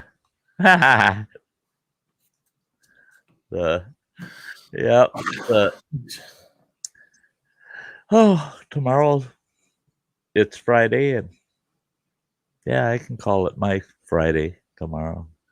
I would just, if I was you, you know, I'm sure you probably are. I'd be excited just to get away. I know it's work, but I'm at that point where I can't wait for that minute I get in that truck Saturday morning, start the truck, and once I pull out on the street, then fuck, I'm excited for that moment. Yeah. But everything between now and that moment, I'm just like, what the fuck? How am I going to get this shit all squared away and done? And I hope you don't screw up your 3-4 months of doing this with too much technology. oh no. See, the nice thing is I love my campfires, and I'm not going to be able to use the technology while I'm sitting out there around the fire pit at night in the dark. Yeah. And I can't run the Jenny at night. So, and my batteries, those are there to run my CPAP machine. I'm just talking about like the GoPro, and then, you know, you talk about a lot of different stuff, and eventually Starlink and whatnot. I hope that you enjoy yourself. I just hope I will. Technology take you away from where you're at. That's all. Yeah, I guarantee it. It won't. It's not going to steal my enjoyment of being outdoors. I'm going to be out in that kayak. I'm going to be sitting in a chair on the water's edge in the evenings. And the GoPro thing, I don't care. I just set the camera up, let it run, and if it's content, it's content. You know, sort of like your live streams. Okay. Yeah. yeah. If it works out, it works out. What the hell, you know? Good. Yeah. That's why I tell everybody, you know, okay, for 2 weeks, you're not going to hear nothing from me for 2 weeks. Then May 12th, we'll do a live stream. And after that, every day or two, a video will pop up of what happened in camp the week before. And that's the way the summer will go. So it's not like you ain't going to see me. I'm there. You're just seeing me a couple days after it happened kind of deal. No? Gotcha. And and if I get Starlink, I have not committed on that. In fact, the furthest I went was, instead of the Wednesday night live streams from here, I'll probably only come home here once or twice a month if I get Starlink. And then I'll do maybe 2 or 3 live streams a week while at camp. I'm not going back to my 5 streams a week. Oh, no. Because, yeah, I want some evenings that are just kick back, shut all that shit down, put it away, and cook me up a nice steak and just spoil myself, you know? Yeah, I mean, I really hope you have a good time. I really hope you come back after the summer a different person, all relaxed, unwound. I mean, not that you're a wound up guy anyways, but yeah, exactly, right? What? It's a lot. Well, it's like me. When I come back usually after like a 2-week vacation, I usually come back. I can breathe easier. I'm calm. I'm relaxed. I go back to work, and within a few hours, the motherfuckers got me all pissed off again. That's right. It don't take long, does it? Assholes. Yeah. I will enjoy myself. I will, and that's it. I'm looking forward to some of the content stuff, doing videos and doing some of the content stuff, because it's not going to be that's an obsession. I got to make sure to get this video out, that video out. I'm not doing that shit. Any videos that go up, it'll be just random when I feel like turning that damn camera on, and that's really why I have a lot of the equipment I have for this trip, is so it's just available, just to have it available, not to sit there. Camera. You should have an adventure trailer camera, so we can see your sleep disorders. There needs to be one over there. No, anyway. Listen, look at Canoe Hound, clean shaven. Now, if I come out of camp clean shaven, call my doctor. She'll get a hold of the nut house. They'll get over here and get me locked up because people won't be safe. If I would go so far as shaving that beard off, it's so that I'm going to do something and I don't want people to know who did it. Because I guarantee you, if I shaved all this shit off, nobody'd know who the hell I was. Some 5-year-old broke from bubblegum at Sty. He gets in his beard. Oh, fuck. No. It'll grow out, but that 5-year-old will never grow up.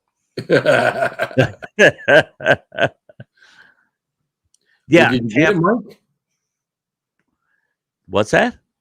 I'm asking Mike, did you get that shit or what the fuck are you doing?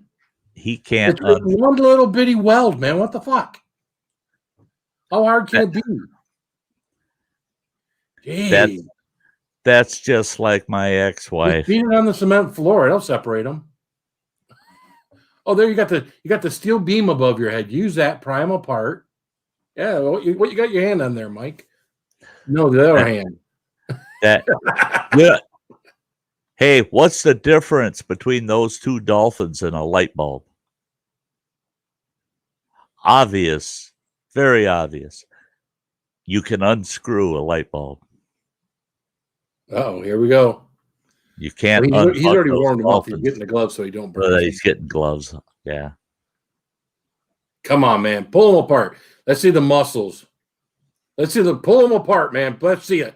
Pull them apart, man. You got this shit. Look at him now. Oh, now he's pissed. No! No.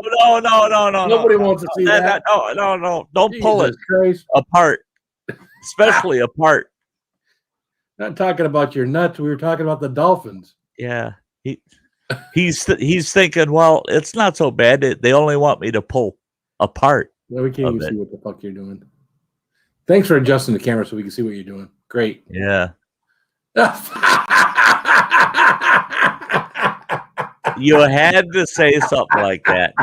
You know what he'll do. You know?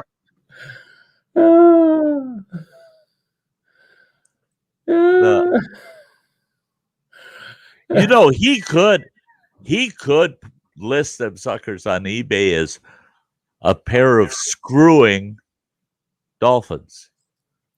You know, fucking dolphins. Yeah. I got a pair of fucking dolphins. And they'd sell like hotcakes because they're fucking, you know. Mm-hmm. But if he said, I've got 2 dolphins, nobody bid on them fuckers. But if they're fucking dolphins, oh. Yeah, they're conjoined. Never going to get them apart. Yeah, plain old Chuck. I've had many a campfire, barbecue, candle, facial forest fires in the past. Yeah. I haven't had one in a while. Last summer I singed a little, but not much. I usually do like the backs of my hands and sometimes the hair on my arms. Walk away from the grill for 5 minutes. You think everything's fine, and you come back and like, holy shit. Yeah. And then you're reaching and they're trying to flip shit because it's all burning, and yeah. Then you got no hair from the elbow down. It's gone. Yeah. Or like the last time I had a major beard fire, you have somebody else say, I don't know what's wrong with this damn barbecue. That sucker just won't light, blah, blah, blah. And you walk over and the lid's closed. And you lift the lid and you look down and you go, oh, fuck, he's got the goddamn gas on. You turn the gas off and you turn one burner to low. Lean over it with the lighter and you go click. Whoop, your whole head's buried in flames. He didn't tell you that gas has been cranked up like that for the last 5 minutes. Right. Filling up the whole barbecue. Hey, El Barlow, good to see you. Have you ever seen 2 dolphins kick a grown man's ass like that ever? Never. mean, I can imagine if they were in the water, the dolphins would kick his ass. But on land, I would think he would have to be the superior species. But maybe not. I don't know where you see a grown man at. That's or it's like a penis, only smaller.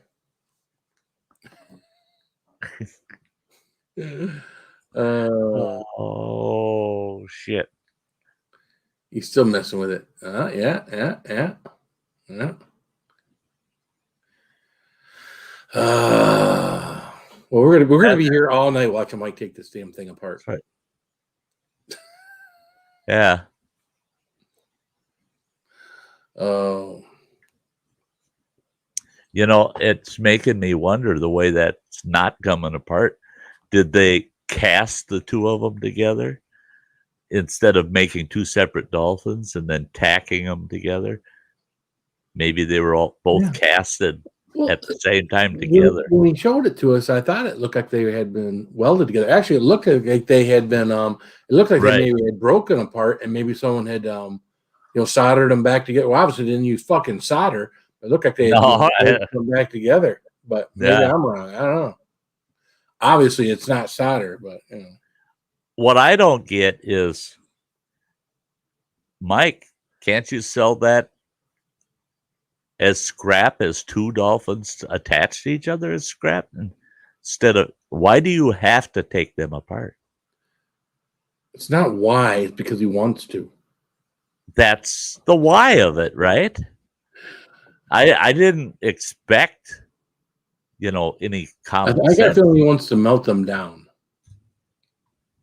He's going to have to cut them fuckers each one of them in about 3 pieces to fit them into his solid. It's solid. crucible. The fins are solid. He just took it over to the cutting. The bottom one, the bottom dolphin's got a hole in it. Look at he's trying to pull them apart. We can't see what you're doing, Mike. Put the camera up.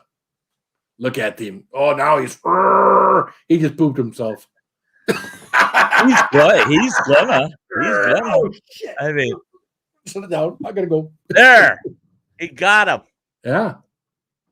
I told you. There you go. Ain't nobody got no time for that shit. Fuckers across the room. Dolphin abuse. I can't believe it. Don't let them near your manatee. That's what you spend all that time fucking around like that. You just should listen to me the first time when I told you to rip them apart. They're welded together, dickhead. Well, they're not anymore when you pulled them apart, dickhead. No, I put them on a grinder. Oh. Cheated. Cheated. Oh. What's up, Al Barlow? Yeah. Harry? I was thinking, why doesn't he put them in a nice heavy vise and take a big fucking hammer? My vise is, you want to see? It's buried under there somewhere. My vise is all the way back there.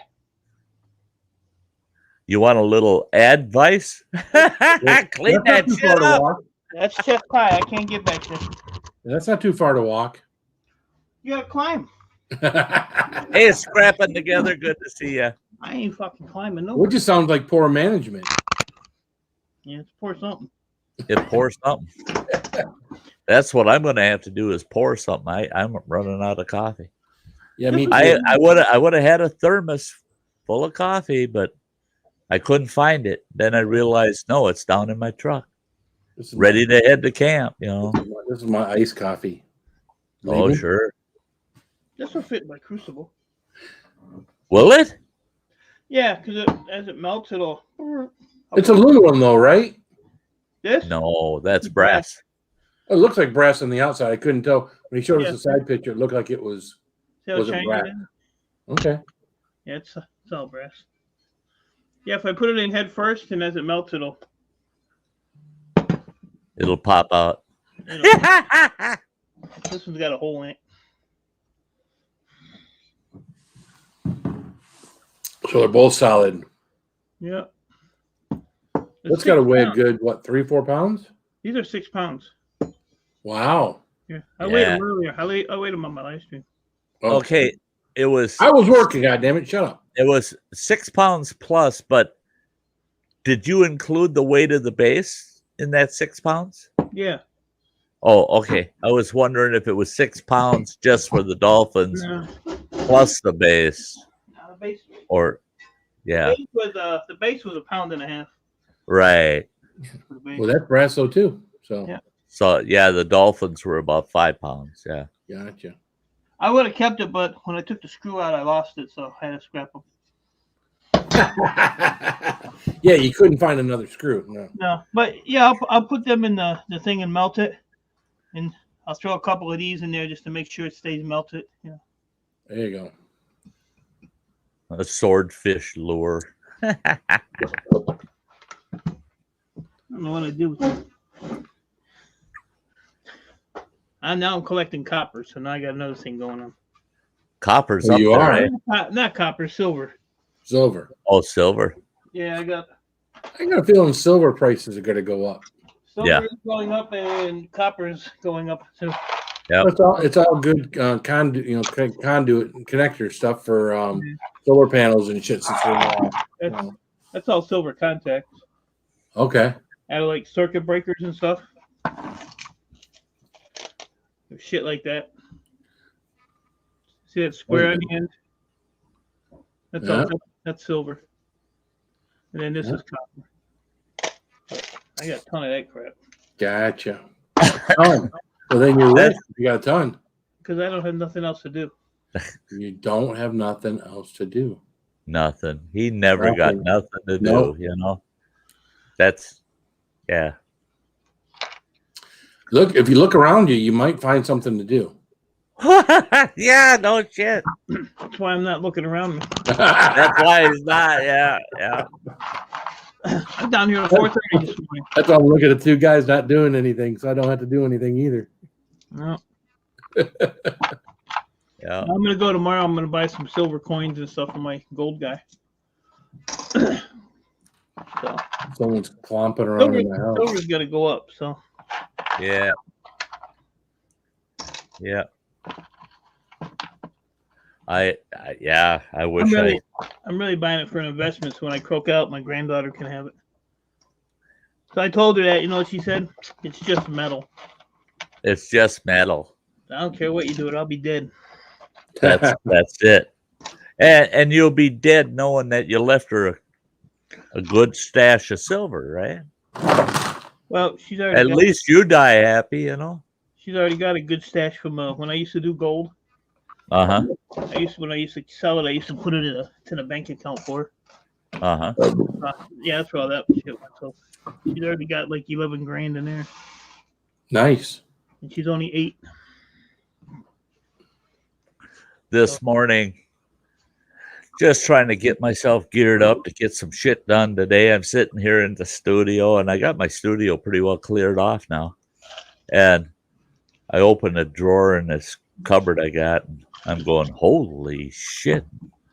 I got 2 of these big plastic instant coffee containers, and both of them were full up with quarters, and I had a bunch of bags of quarters in there.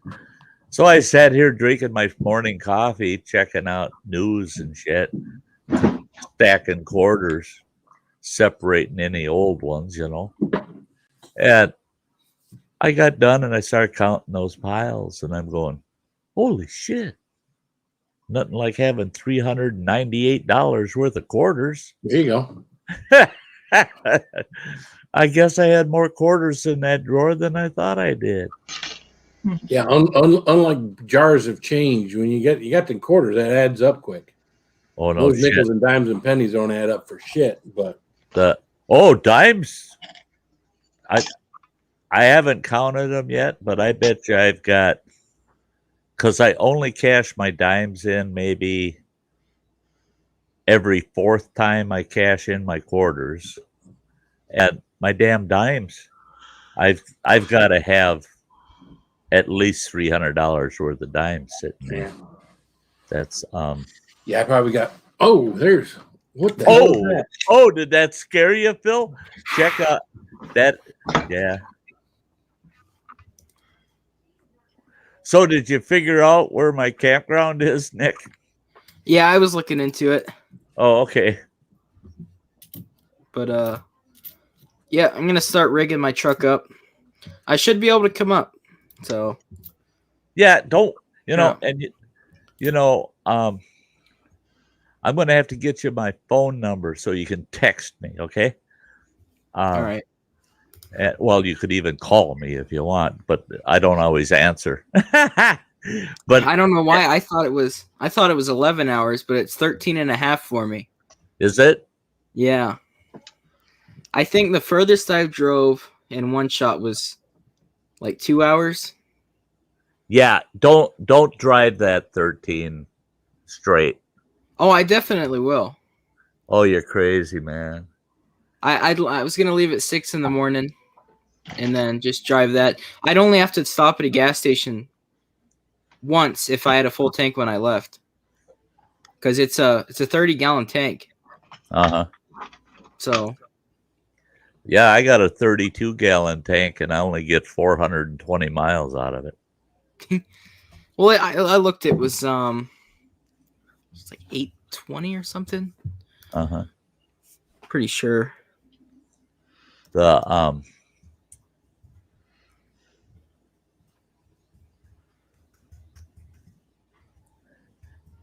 Hey, pay close attention. I'm going to tell you something here, Nick. Mhm. You get there, as you come into the campground, you go past the pay. You see the pay station, the big sign there. Go past that pay station, and the road's going to cut into a Y like that.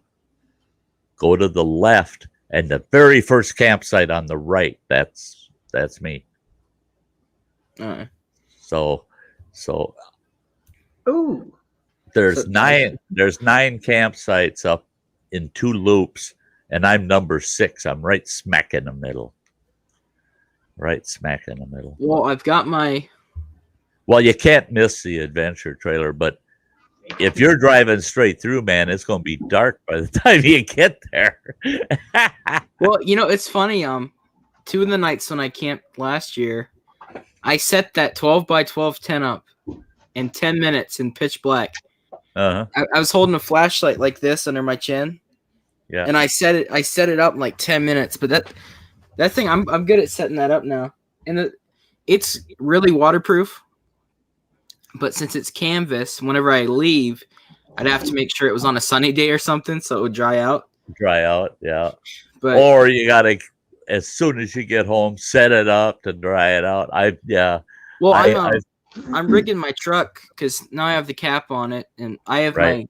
my bedroll.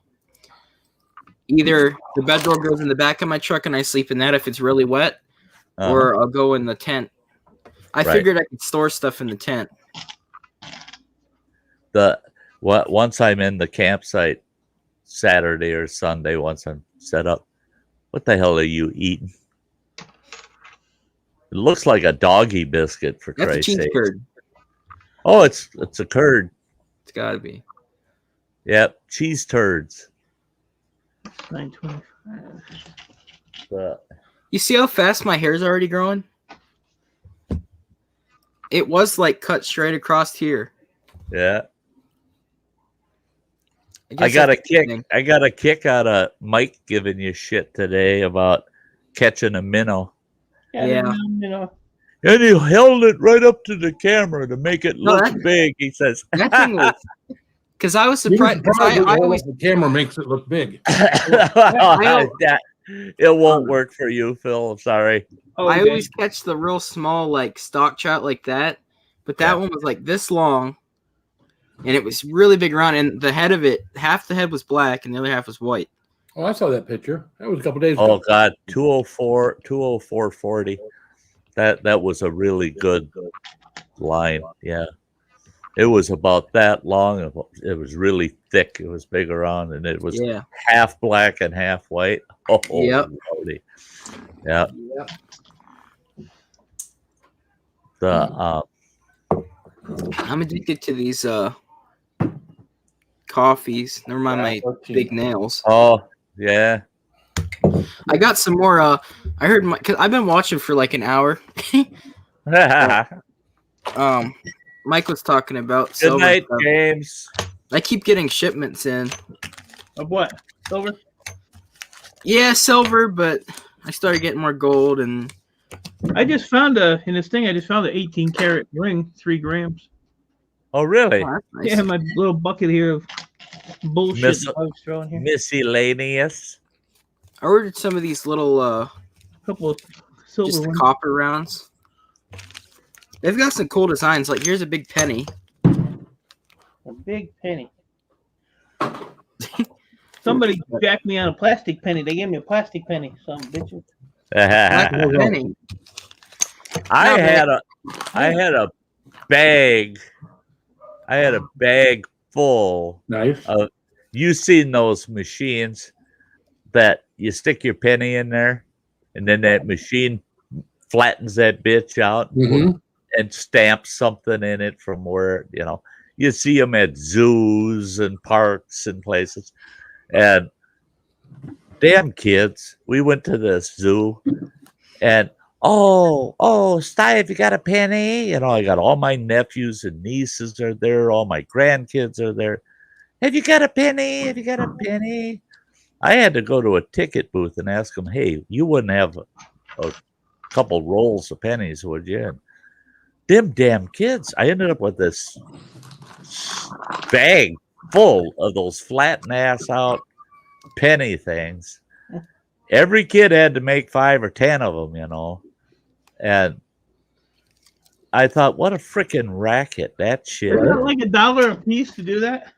At that time, it was a quarter a piece, Oh yeah. but it still cost me You know- about $35. You know what you can actually do with those? If you get a 1/10 ounce piece of silver, like one of the rounds, you put that in instead of the penny, and you just get a silver one. Yeah. It's pretty cool. Yeah. Oh hell, when I was a kid, there you go with the old wives' tales bullshit. When I was a kid, we'd run across right out front of our house, down over this big embankment was railroad tracks.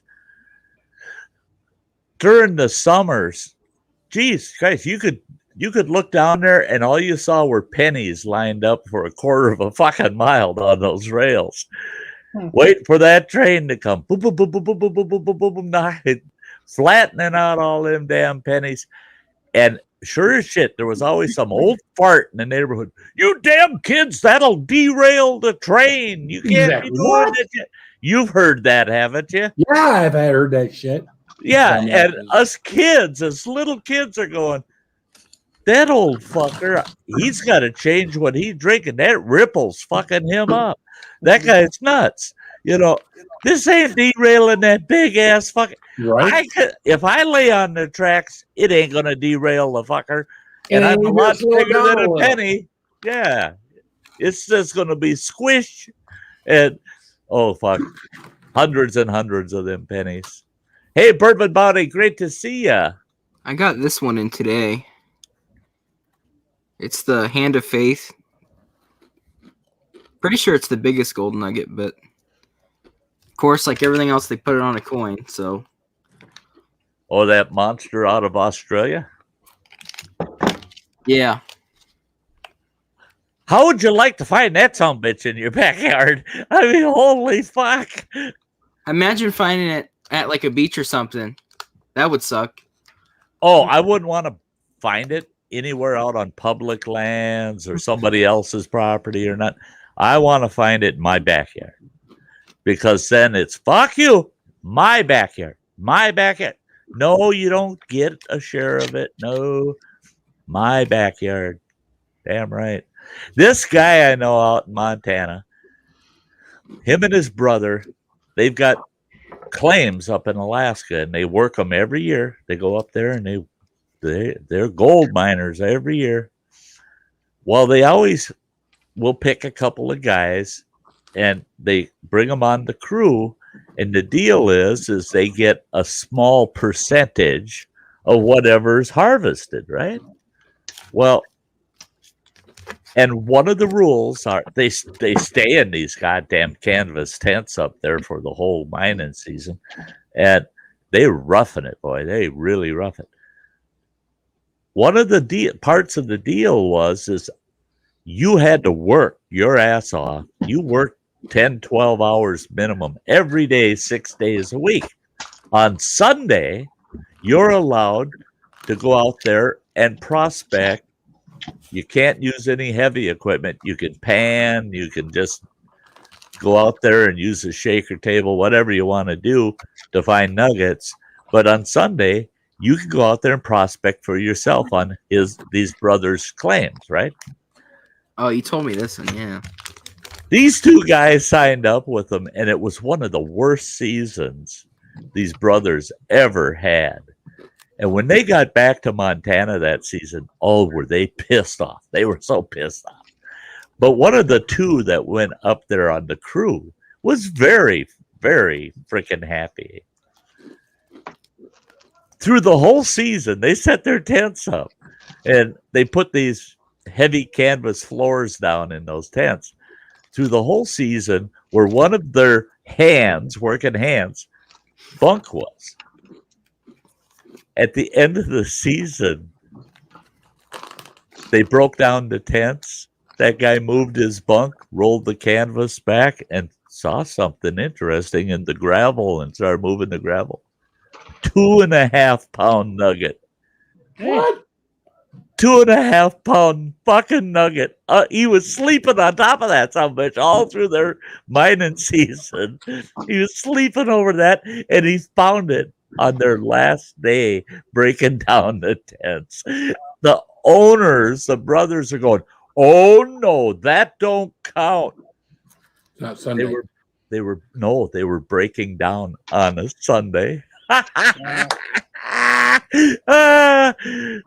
And these two guys, I mean, God bless them. They were honest. They just said, "Well, our bad, stupid, yeah, it fit the rules. The guy gets it."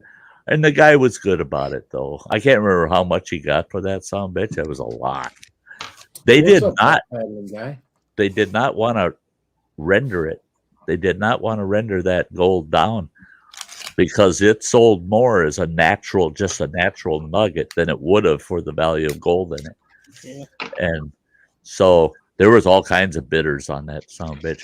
But those guys gave the brothers, they gave them 20%. I thought that was pretty cool too. So I said, "Hey," yeah, and he gave the other hand, he gave him like 10% of it, because they shared the same tent, And I said, "There you go.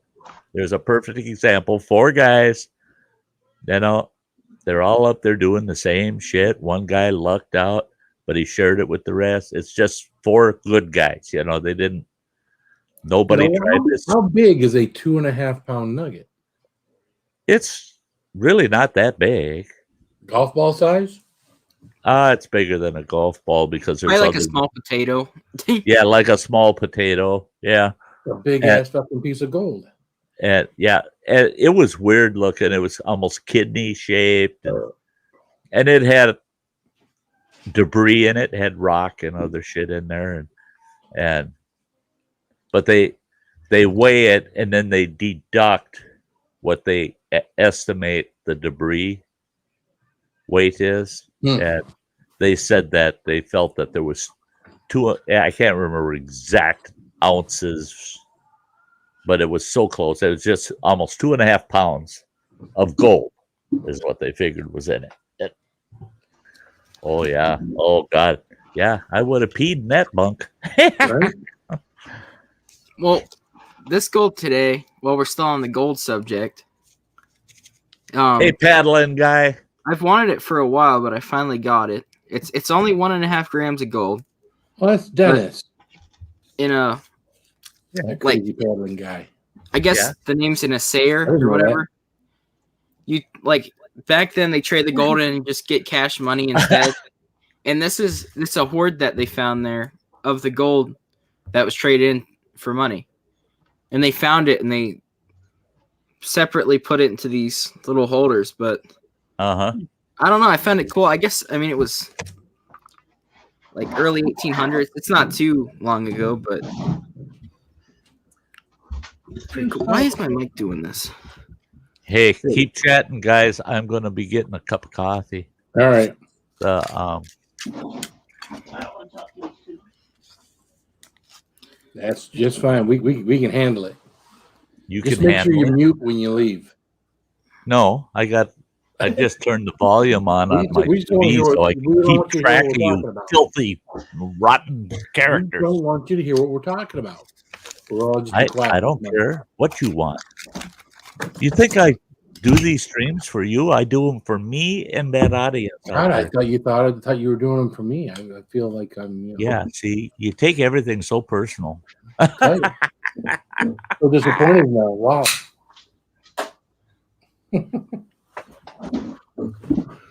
Oh, so what the hell is that on top of your fish tank there, Nicholas? All those little brown bottles?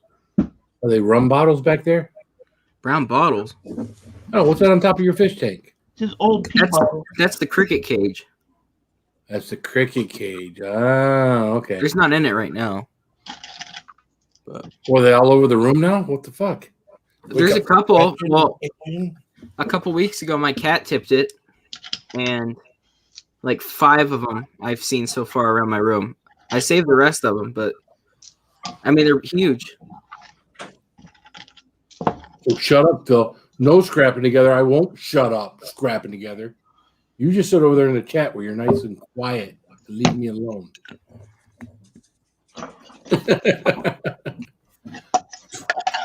Dick punch. Dick punch. Dick punch. You say dick punch? Yeah, it would hurt except for the fact that someone don't have a dick. So I got a dolphin. I got a dolphin. You know, you ought to make like a hood ornament out of that. There you go. You want them? Dolphin? Big old dolphin hood ornament. I hate dolphins. I'm gonna be honest. B lady wants to know why you got crickets as pets. Well, I gotta feed my lizard somehow. Ah, see, they're not pets. They're food. There you go, Nicholas. That's my bounty I found in that little. Well, that'd be fun. Melt. Are you gonna melt it down? Or are you gonna sell it to someone else? No, my gold. I sold to my gold guy. I'll probably just trade it in for some silver or something. I don't know. Well, May 1st, they're planning on doing a silver squeeze again, which didn't work.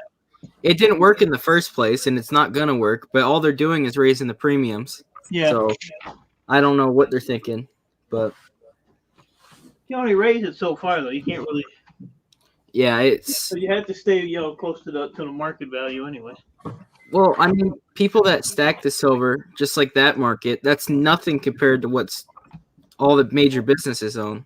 Well, they're saying people that own paper silver, No, the ETFs. they're gonna get rid of they're gonna get rid of paper silver, and then it's gonna be like a big surge.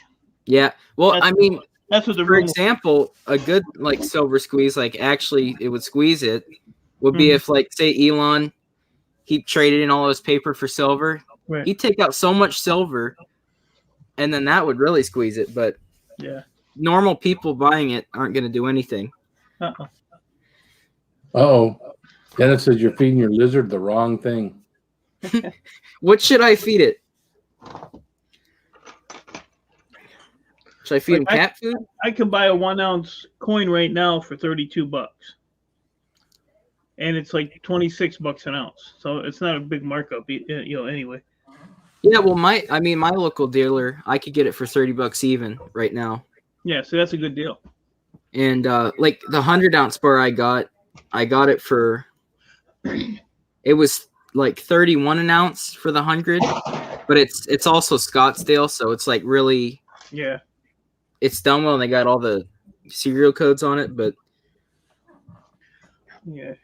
I think if you pay more than 32, that's a little bit too much. But like I said, if it goes up, then you're golden. If not, Well, I mean, that one I showed with the nugget on it, that was a little bit higher, but. yeah. Well, the other day I made quite a bit of money off Bitcoin, and then I put it back in, and then it crashed. Oh, So did you really? Oh, shit. yeah, I never did it before. I put money in, I made $300, pulled it out, and then put it back in, and then I lost it. Yeah. So I guess it was just a lesson for me. It's not the right thing for me. Yeah. Bitcoin's tricky. Yeah, I mean, there's a lot of money in it you can make, but it has no value. It's got nothing backing it up. Yeah, well, that Dogecoin's a good example of nothing backing something up. Right. That's literally nothing. yeah. When I was doing the mining, I was doing the Dogecoin, and I got out of that real quick. Well, it's all luck. Yeah. Yeah. Yeah. I did have a wallet for Bitcoin, but I ain't doing it no more. Ooh. It's too volatile. It's crazy. I found another silver ring. Yeah, there are guys at my work years and years ago. They were playing with the Bitcoin. They were playing with the crypto kitty crap, all this other stupid shit. And I'm like, what are you doing?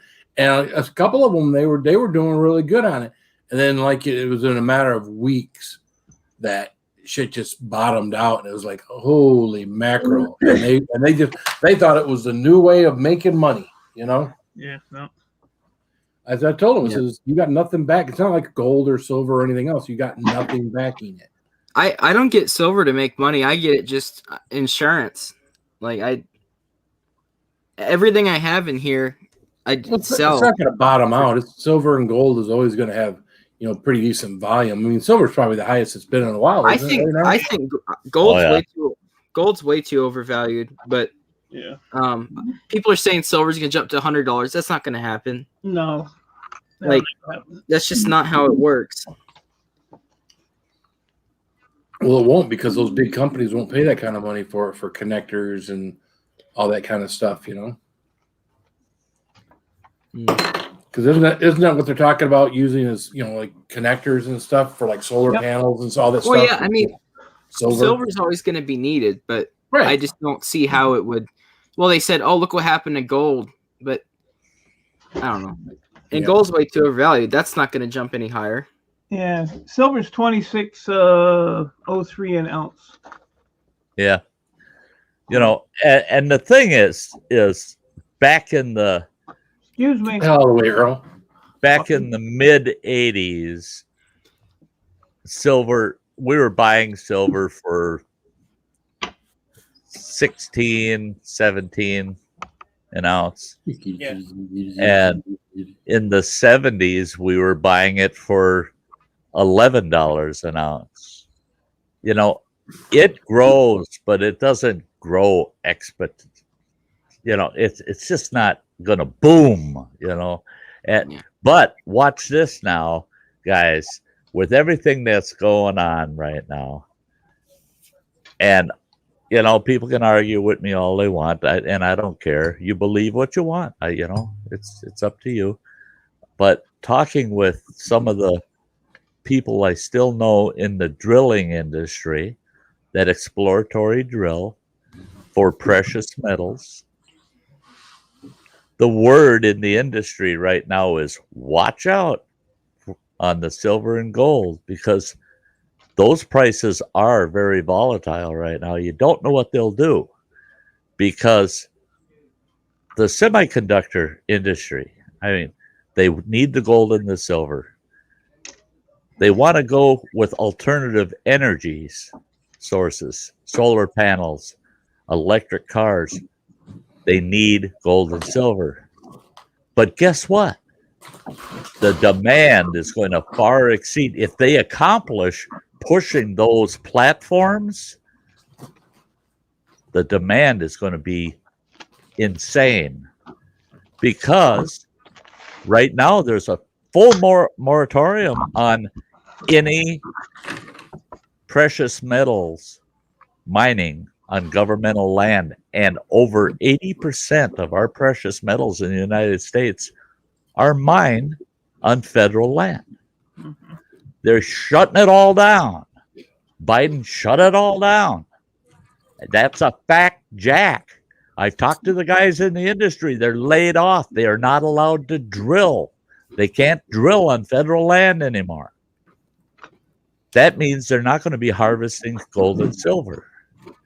Watch the demand. It's going to go insane. And if it does, watch the prices, man. Watch the prices. And that's a fact, Jack. And if you think you know better than that, tough shit. I don't give a fuck. Copper's going to be the same way. Copper's going through the roof. Exactly. Yeah. Copper is exactly, because copper's another precious metal that An old wheat penny is worth 3 cents right now. Yeah. Scrap. yeah. The you watch these sons of bitches, just like what copper went through the roof. When the hell was it? In the 80s, 90s? It was through the roof for a while there. We had people up on the reservation where I was working. Them sons of bitches would go out and they cut a big tree down and drop it over the power lines. Then they'd hook up their 1-ton truck to it. This one guy was really smart. He had a big tow truck, and he took all the cable off of the winch.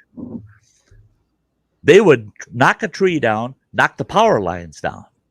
Then they'd hurry up and they'd get them power lines wrapped on that winch, and they'd start winching them fucking power lines, all that copper cable.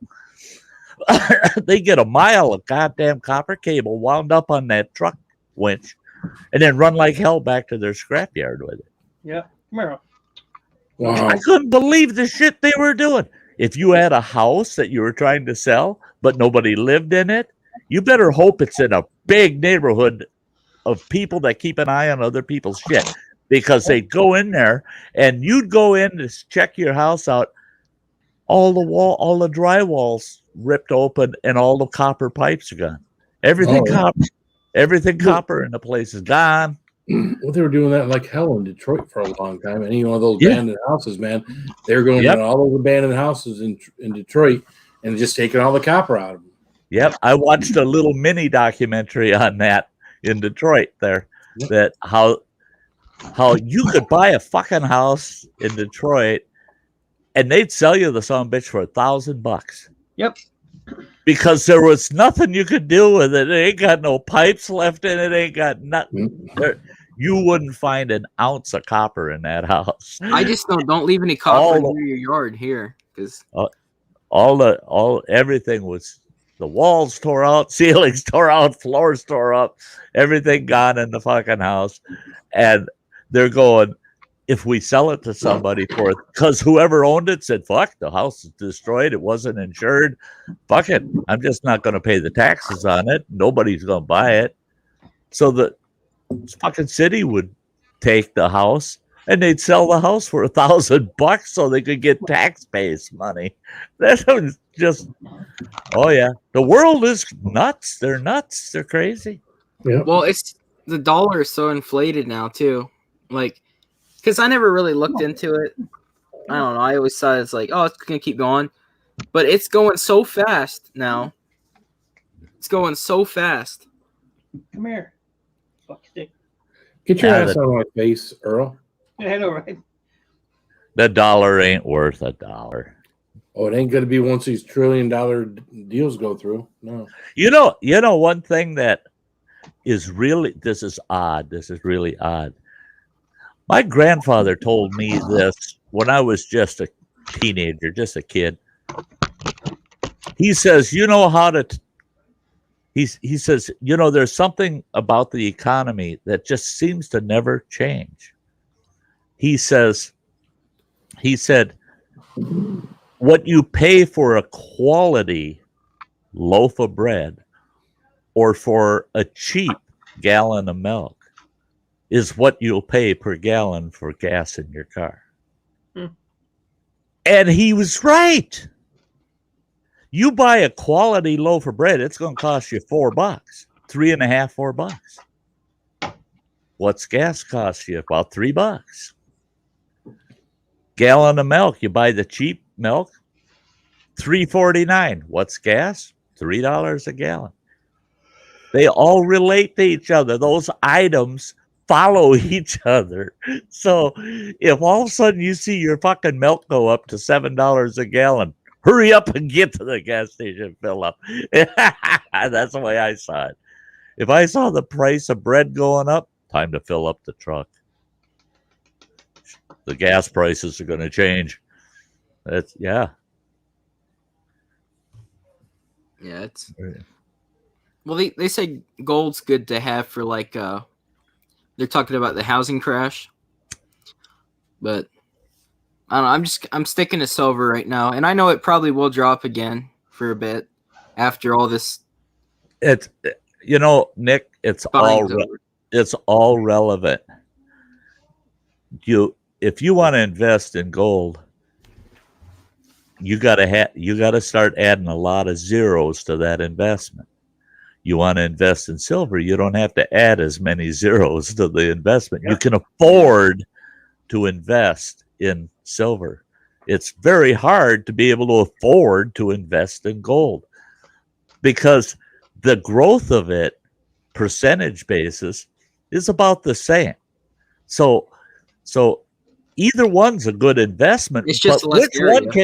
which one can you afford to participate in? And that's why, I've heard gold collectors saying, "Oh, guys that collect silver are a bunch of morons." And well, okay, I know a few guys that were investing in silver for years, and yeah, they're in the Bahamas now.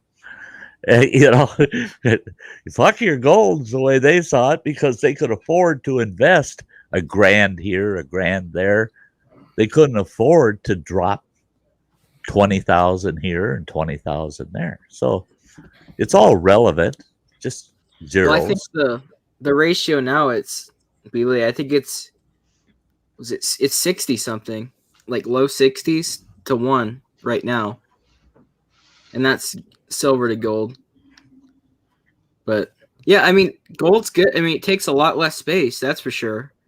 Like an ounce of gold would save space for this whole box of silver.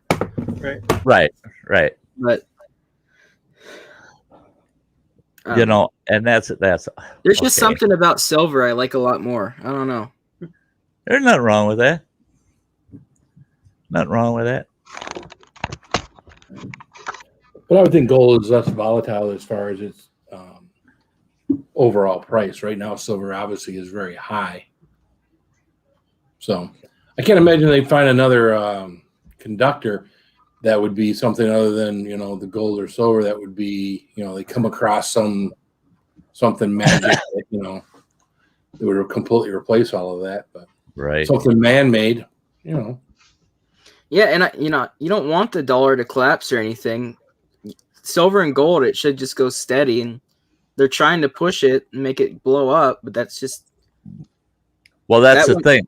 And if it did, that's not good. Like the dollar isn't worth anything. It's not. It's trust. It's literally trust.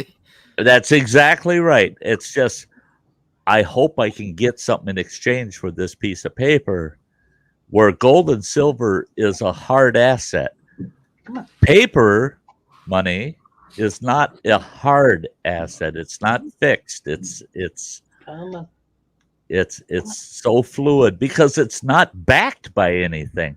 Our dollar is, the Federal Reserve for so long now has only been required to back our dollar with 20%.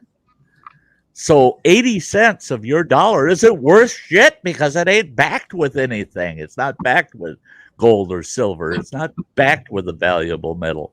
So it's funny, but your dollar is worth 20 cents. That's why the FDC will only insure an account up to $450,000, because if you've got $1 million in the bank, they ain't giving you more than $450,000 for that. I mean, million if you lose it. A penny's worth more than $1. I mean, a dollar's a piece of paper, and the penny's worth 3 cents scrap. Well, that's just something happened. It depends on where you have that dollar. If you got it in the bank, the dollar's worth 20 cents. But if you got it in your pocket, it's actually that dollar. You might as well use it as asswipe if it crashes, because it'd be like the zombie apocalypse. The dollar's worth nothing but like they're saying, right? Silver would get squeezed pretty hard, and it wouldn't crash, I don't think, if they pulled out all their ETFs, the big companies. There'd be so much silver that they'd have to come up with, and they'd have to buy from stackers and whatnot to fill in for it. I mean, they'd be out so much silver because if I was one of those big companies, there's no way I'd have them, in ETF. I don't know what they're thinking, but and the thing is, everybody see people don't, they look at the market, the gold, the silver market, and they're basing supply and demand on that. No, you have to put all that bullshit aside and look at the mining history and the actual science in it. There's silver deposits in northwestern Montana that if they were to mine them, those mines would be active for 50 years. And they would be producing huge volumes of silver over that 50 years. It's there. The resource is there. There's all kinds of gold and silver in the world. But there's no way they want you and I, the common guy, to know that. Because we tell the Joe Bidens of the world, restrict that my ass. Let them dig that shit. Let them dig it up. There's rhyme and reason in all of it. And that's to drive its value, drive the value of it up. Because you and I aren't going to go out there and harvest maybe 50 tons of silver per month for 50 years. You and I aren't going to do that. There's no way in hell we can do that. And these corporations, they plan it so that they've got those in reserve. And we mine that shit, and it's going to keep us in business for the next 50 or 100 years. And we're going to be making money hand over fist because its value stays high. Well, that's like what they do with diamonds. There's so many diamonds in those mines, and they've just got them where they take some out of there, and now they're worth a ton of money. Yeah. It's just simple. It's actually simple economics. Supply and demand is what governs the value of anything. Everything has a value based on supply and demand. Yeah. If you've got 10 million lollipops in a corner store in a town of 1,000 people, guess what? Them lollipops, you're getting them 10 for a penny, because there ain't no way they can get rid of them. Everybody's got fucking lollipops. So what the fuck? It ain't worth nothing. So what? Lollipops. We don't give a shit. Don't be poking the pussy. Earl turned and looked. What? Yep. That was 239.40. Yeah. Yep. We're about to make some Chinese food. Oh. I finished mine today. Ooh. Well, I'm out of here, Sty. Sorry, Earl. You are? Yeah, I'm calling it a night. You think you've had a long enough day? You put too much effort into those dolphins. I'll probably be back down here in a couple hours. Hey, buddy. Hey, if you're around tomorrow evening, stop Yeah, in. I'll make sure I'm around. Yeah, because it'll be the last I see of you for a little while. And I just awesome. want to. Yeah, I know you're going to. I'm doing you a favor, I appreciate it. Hey, thanks for being here, buddy. No problem. Can you fucking move? God. Hey, yeah, he can move right in front of you. Hey, Mike. Fuck you. Fuck you, bro. You piece of shit. All right. Have a good one, Nick. Yep. Don't forget to catch a minnow for me. Post it. I will. I'll send it right to your P.O. box. All right. I won't be proud of you. All right, Sty. Have a good one. You You too. going live tomorrow, Mike? What? You going live tomorrow? If I do, it's I don't know what time because I got a ton of shit I got to do tomorrow. I got to go to Scrapyard. I got to go to Home Depot. I got to go to the bank. Doesn't sound like you're going live tomorrow. Okay, never mind. I might though. Maybe in the afternoon. But I think maybe. Oh, you know what? I'll do it around 6. Okay, there you go. Yeah. 6 Oh, times. thanks a lot, asshole. Yeah. What? I see you at 6, Mike. You can't come over for an hour? I'll be there at 6, Mike. All right. No, I'll be I'm there. starting at 6. I'm at a My different time. time zone, sir. What? So you're trying to copy Mike? Yeah, you're starting at 5 my time, and I'll just be getting here with my trailer by then. Yeah. Sucks to be you. Right, Earl? Tell him. Right. Earl's looking at Go you. guy. We don't care, do we? Earl, I'd take good care of you if you lived here, buddy. What? He's actually like snoring. Earl's like, I got the run of the place here. I got a lot of square footage. Yeah. He don't like my new setup at all. He does not like it. He's not happy with it. He likes to be back over on the other side. He's looking pretty kicked back tonight. He's just look at him. He's just his eyes. It He looks just, kind of sedated. I'm gonna go up and give him some catnip. I'll get him off. Yeah, I was saying, has he been in the catnip already? I don't know. He's been acting weird lately. The last couple of days. I don't know what his deal is. Oh well. If he dies, I'll get another one. See ya, Earl. All right, guys. I'll see y'all later. yeah, we'll see. Yeah. Tip. Bye, Nick. Jerk. Jerk. No.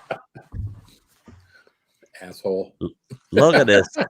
Look at this baggie pack full Those little Of- stickers? of fucking channel stickers of all the guys that sent me channel stickers. I went through and filled this bag up. Those are all going on the adventure trailer probably the first part of June when the weather's better. You know, I don't want to be out there trying to work on it and the weather's shit, but those are all going on the front of the adventure trailer, man. It's a shitload of stickers. The Good night, If James. oh, Jason the Reaper's heading out. Yep. Yeah. Hey, take care, James. Take very good care. Yeah, it's a good bunch of stickers, a bunch of them.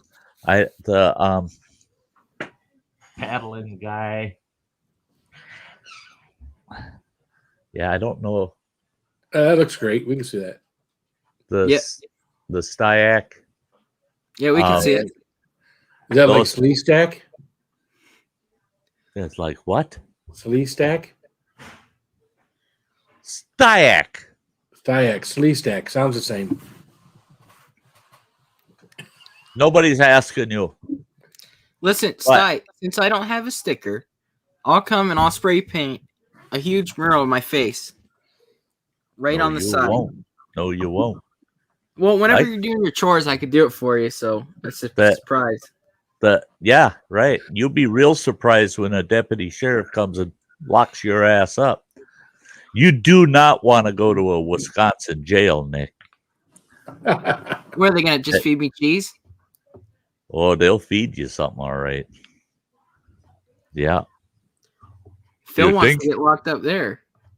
Do you think that boy can handle this big old cheese curd?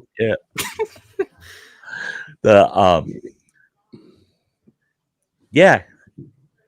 Yeah. Dennis makes decals. Yeah.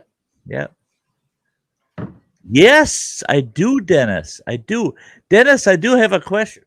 It shouldn't be an issue, but when I've watched you put them on your canoe so many times that I got it mastered to put them on.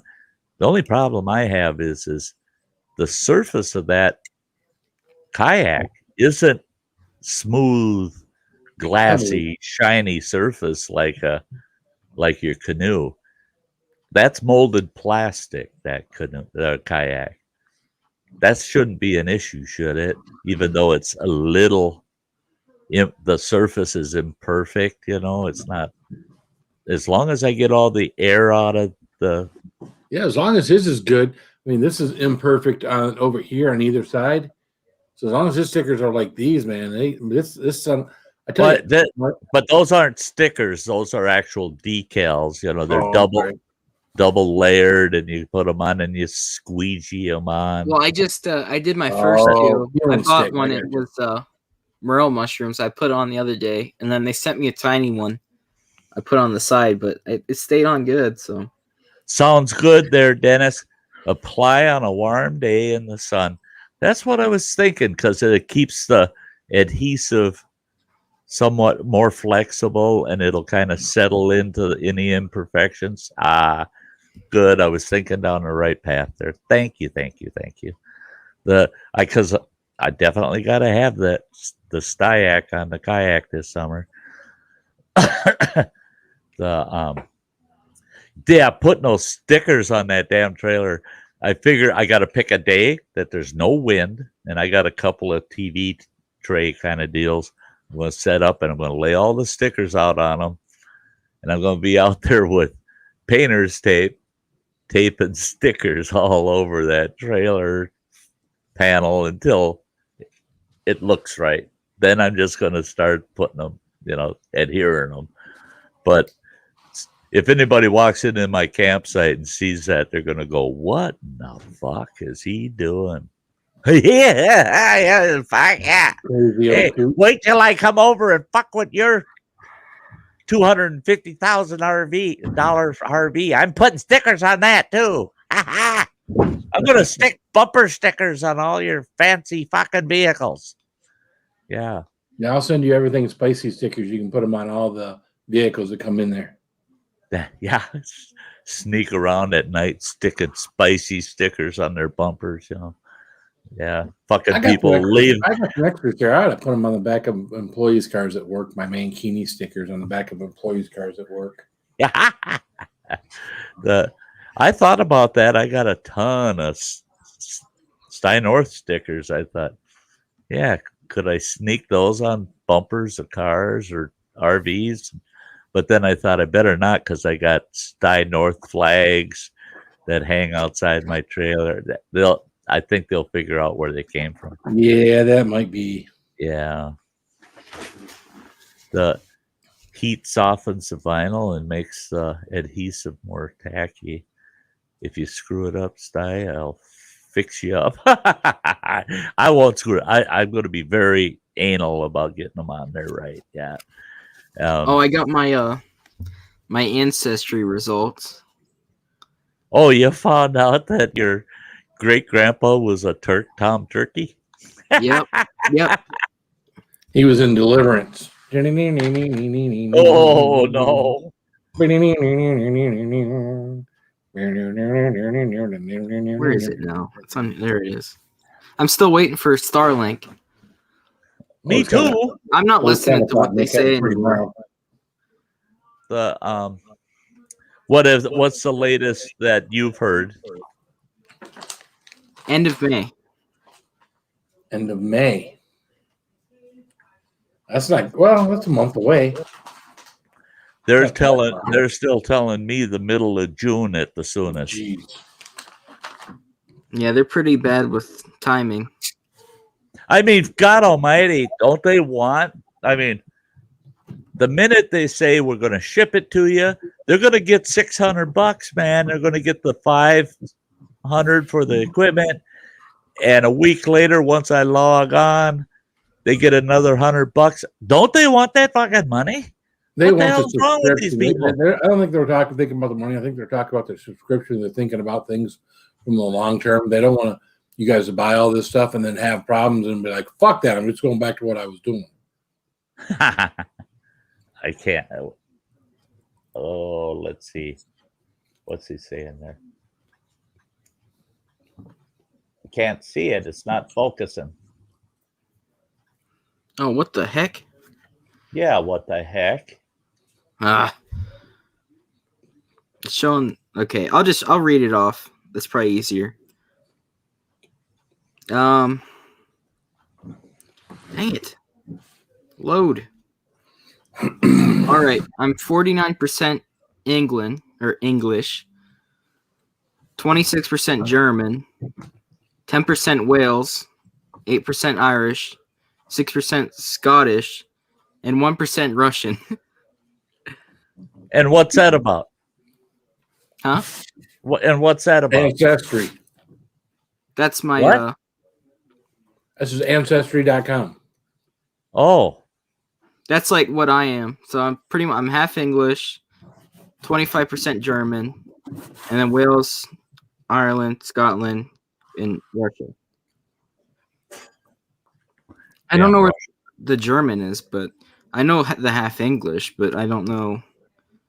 And how did they determine that? Did you send in like a DNA sample or something? Yeah, now they can clone me. Oh shit! Also, I've left DNA samples all over the place and still don't know what I am. That's right. Except a well, no, I mean this matches up like really well. I just don't know where the German's from. I don't know. Which half is yeah, English? the 50% English makes sense. The Wales, Ireland, Scotland, that makes sense. I don't get the German. Yeah, see, Nick, if he's feeling splatters on his shoes and looks down and European, he's a Russian. The hell out of there. Yeah. Yeah, I'll like let you know. Canoe Hound. I want a couple just for my truck. And I was gonna order a bunch of little stickers from Sticker Mule for like that kind of thing. But I want some decals for my truck. I want 2 holographic 1-foot circle Sty North stickers. 2 of them fuckers. I want to put one on the driver's door and passenger door of my truck. But Sticker Mule, I thought, yeah, shit, they're cheap on everything, right? And I like their holographs. Yeah, I can get them. I can get 1-footers from them. But I have to order 10 of them. Oh, Jesus. And it's $68. I don't want to pay $68 for 10 fucking 1-foot stickers, you know? Because what the hell am I going to do with 10-foot stickers? If I stick them on the back of somebody's truck, I'll get my ass kicked. I know it. I know a sticker guy in Canada. I can give you his name if you want. Yeah, I know a sticker guy. Yeah. There, you know, now he's back as Canoe Hound, right? The paddling guy, and now he's back as Canoe Hound, and now he's going to come up with a 3rd channel, the sticker guy. Yeah. Paddling Canoe Canuck, something like that. The paddling Canoe Canuck.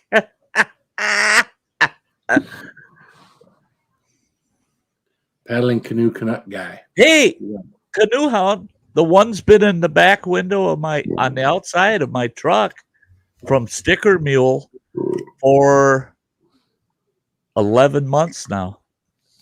And it looks like it did the day I put it on there. It's holding up. Yeah, I don't know. I really don't beg to differ.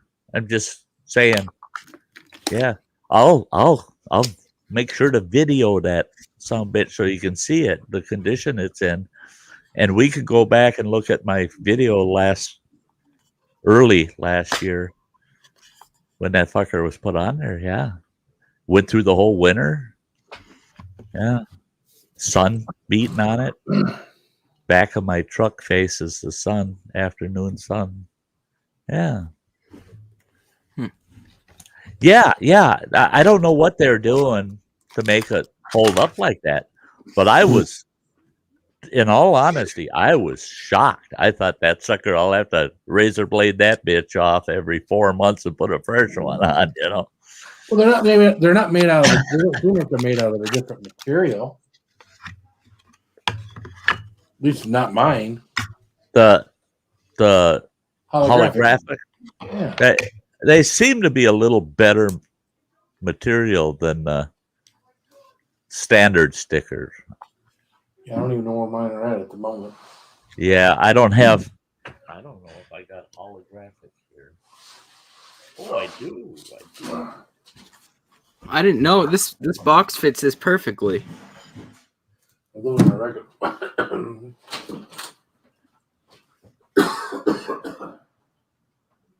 Yeah, the holographic, the surface of it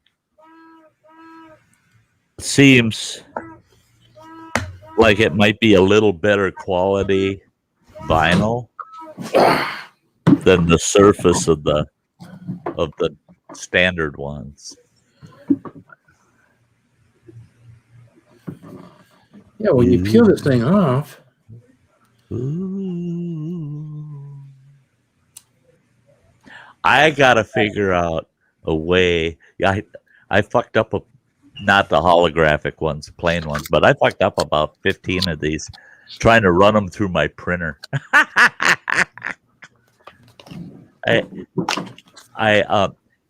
Yeah, do you notice the back of it, the sticky side? It looks like foil. Yeah.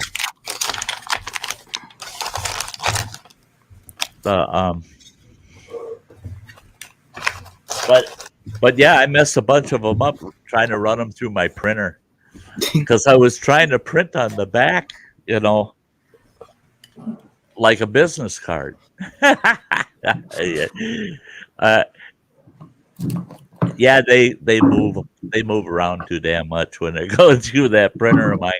And when I had one decide that it was going to peel itself apart, and the sticker had heared itself inside my fucking printer and folded in half, and then a sheet of paper went through and it got stuck on the sticky part of the sticker, balled up in my, yeah, it fucked my printer up, fucked the stickers up. That's doggone it. I thought if I could print something on the back like a business card, that'd be awesome. Hand out the stickers. See, I have a self-inking stamp, Dennis. That's what I put on the back of all my letter that I send out. Boink. Yeah. And that only cost me $20. So. Yeah, I thought of that too. Getting a custom-made stamp for them. Get one of them round suckers like they use in the library,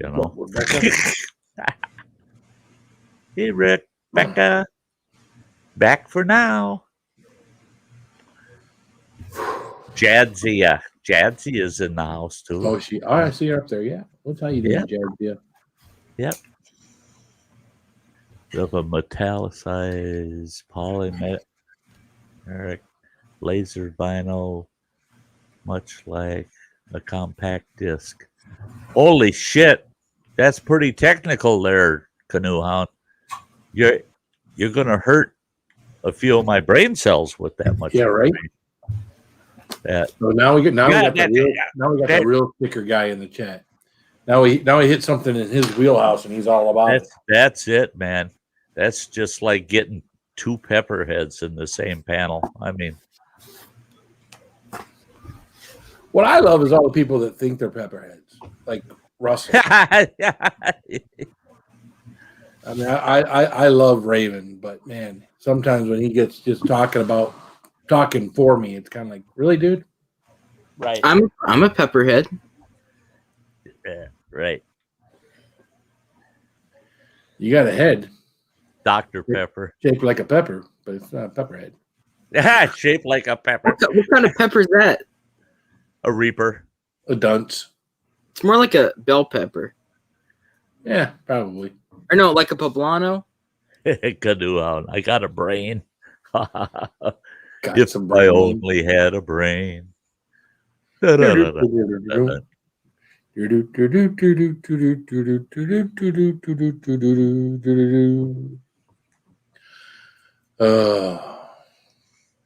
Yeah. Yeah. Guess what? I don't care if I only had a heart. Only had a heart. What? A heart. A heart. I need to get a heart on. Yeah. And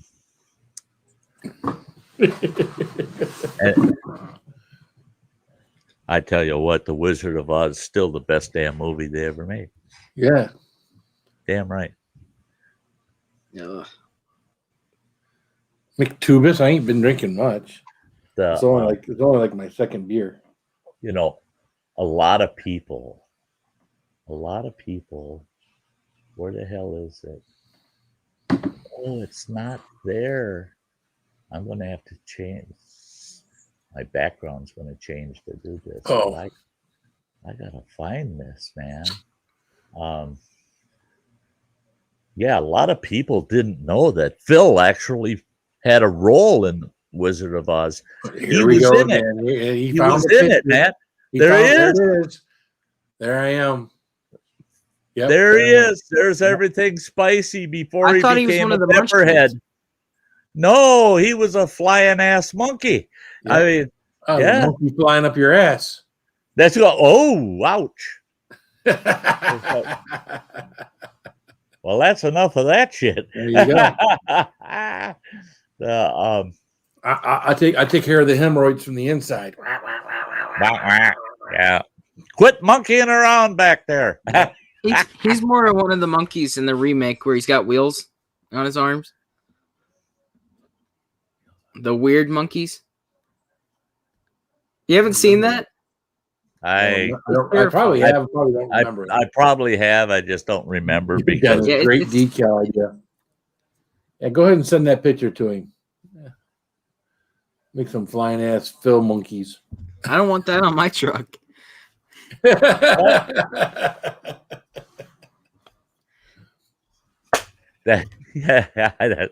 I thought about that myself. I thought I might just thumbnail that fucker and get 50 of them from Sticker Mule, you know, because there's going to be a everything spicy section on that trailer.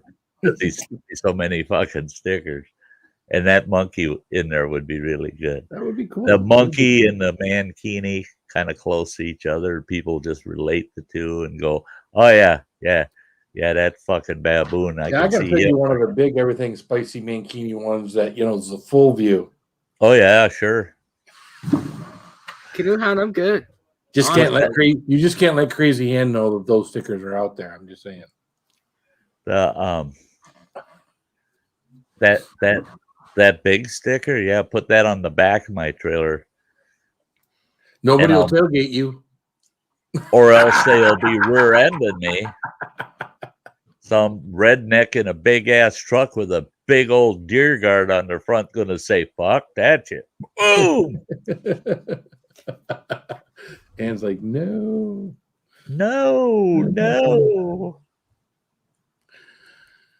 Oh, geez. I don't know. I wanted something on my truck. I don't want to put like my name on there, like the channel name. So like when I'm trying to camp at like a big campground. Oh, I got you. Like yeah.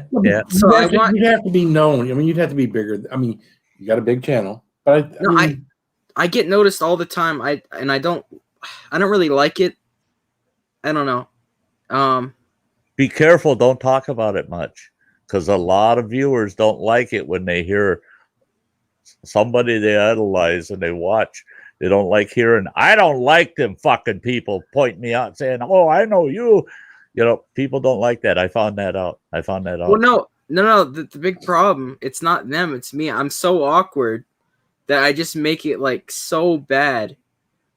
Like so awkward. It's just, I don't know. It's me. It was awkward for me when I worked at the Dollar Tree, and I'd have people come walking in that place that I don't even know, and they'd look and they'd look and they'd look. Then I'd watch them. They come around the end of the aisles and look up front. And then all of a sudden, one of them yells out, "Hey, you're Sty North, aren't you?" Oh, fuck, don't yell that shit in the store. I mean, and then, yeah, then I ain't got nothing to say. It's like, yeah, well, okay, yeah, shit. Oh, God damn. Like a lot of people that notice me, they'll like, because I notice them, they'll follow me around a store. Like, it's hard to mistake me. So all they got to do is like look once on their phone. It's like, oh, that's him. Yeah. And then they come over. But I mean, a lot of them, they just kind of walk over. But I just get so awkward. There's been times where I talked good because I'll be wearing like whenever they catch me, it's when I'm like just going in to get something. And I'm just like, whatever's on me, I just kind of threw on like ripped shorts and stuff. And then they come up. It's like, why do I got to be wearing this? You look like a bag lady. And that's, yeah, I have a hard time not getting people going, I seen you on YouTube. Look at you. I know you. Nobody knows who I am. What? What the fuck? Oh, yeah. I got my 2 everything spicy hoodies, and both of them are on top of that big ass duffel bag I got. That I wear them out at camp. Last year, wearing that one, the first one I got, I had so many people go, like that hoodie. What the hell is everything spicy about? They ask, and that's cool, man. I can promote Phil's channel because they're asking, Well, that's why I got cards, because people, you get in a conversation with someone, you tell them something, they're like, oh, that's cool, I have to check out your channel. Well, you never see them comment anything in the chat, so you figure, that was cool until they walked out the door. Mm-hmm. Are they going to forget it the minute they step out that door? Yeah. And I do that, man. Last summer, I must have given away close to 100 stickers out at camp. Every time I went camp and I'd meet somebody new, give them the stickers. There was one family, and there were 5 kids in that family. I gave all them kids each 2 stickers. I said, now you keep one of those stickers as a souvenir for yourself, and go ahead and stick the other one on your camper or on your dad's truck. Stick it somewhere. That was the year before last. Last year, I'm in camp. Here comes these kids walking by with this goddamn, what the hell they call that? Norwegian elk hound or whatever the fucking dog that is. And I thought, I remember them kids.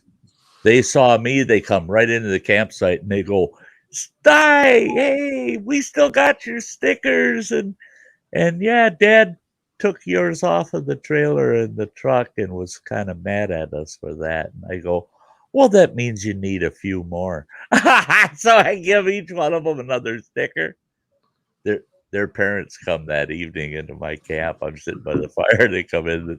That guy shaking his finger at me. He goes, you and your damn stickers. He says, we will never forget you because of that. Well, that's what my plan and goal was, Yeah. And that's it is, What's up, Andrew? Those stickers or a business card, something that will remind them later, because they'll forget about it right after meeting you, Well, that's, you remember when I made these? Oh yeah, I got one right there. Yep. It's in that bag with the stickers. It's got the URL code right on there, so someone can, go right to my channel, subscribe if they want to. I got more than I'll probably ever hand out. Let me see if you'll scan it through the screen. Let's see. That's like I've got. Oh, gotta get it focused. Let's see. Focus. Yours is in the sticker bag, but come on, focus, fucker. There it is. Got it. That's like oh shit! I got Dennis's. There you go, right there. And the Canoe Hound Adventure Show card. Those are awesome business cards, man. Yeah, see, he's not even subscribed, you little fucker. That took it through the Safari. And I don't know why Dennis sent me those cards, because he sent me all these stickers. I've got two panels of these stickers, but this panel came with the 2 patches, man. Oh, nice. There's so many people live. What the heck? There's a lot of people live tonight. Yeah, I'm not subscribed to many people, but a lot of people are live. Oh, piss on them. We don't care about them. We're around the campfire. The hell with them people. What the hell's the matter with them? Why are they streaming tonight? Yeah, what the heck? Don't they know that I only get to stream tonight and tomorrow night? Right. Oh shit! I just realized. Yeah, it's 10 after 10 here. That's all right. I don't have to. A company contacted me this morning. And it's funny, I get a lot of emails from like this kind of company, like with this product, like the portable power packs.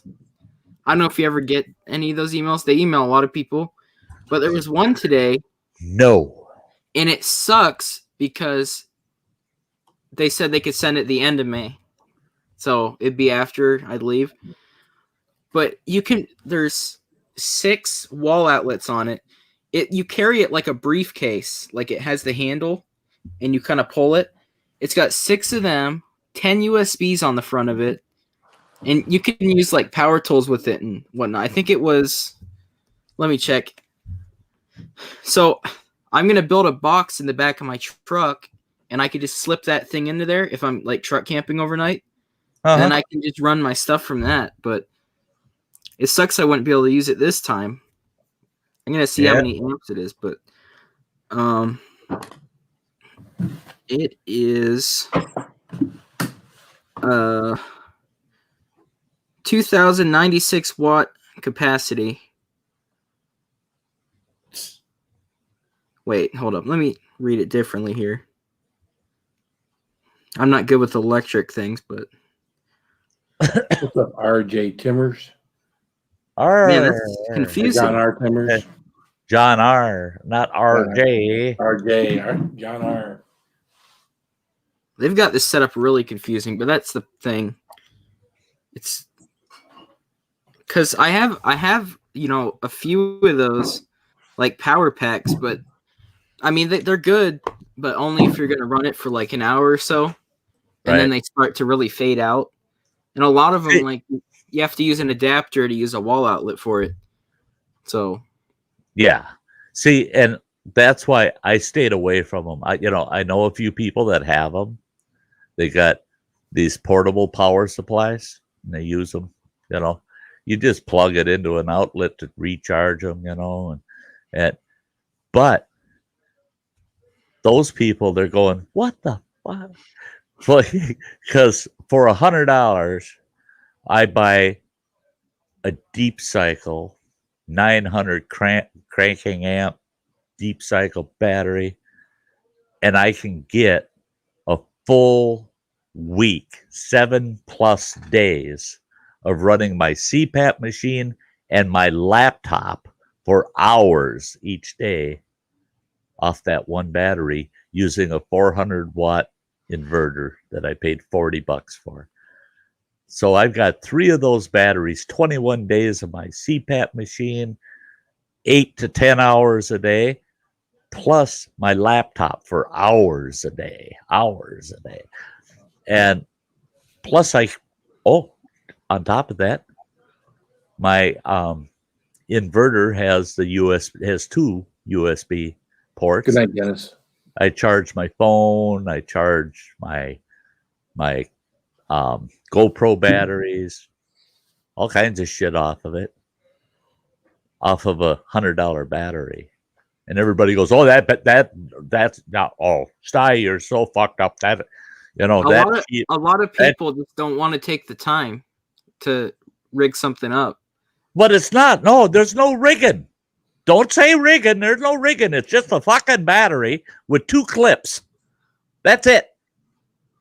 Just a battery, 2 clips, plug my appliance into it, and off I go.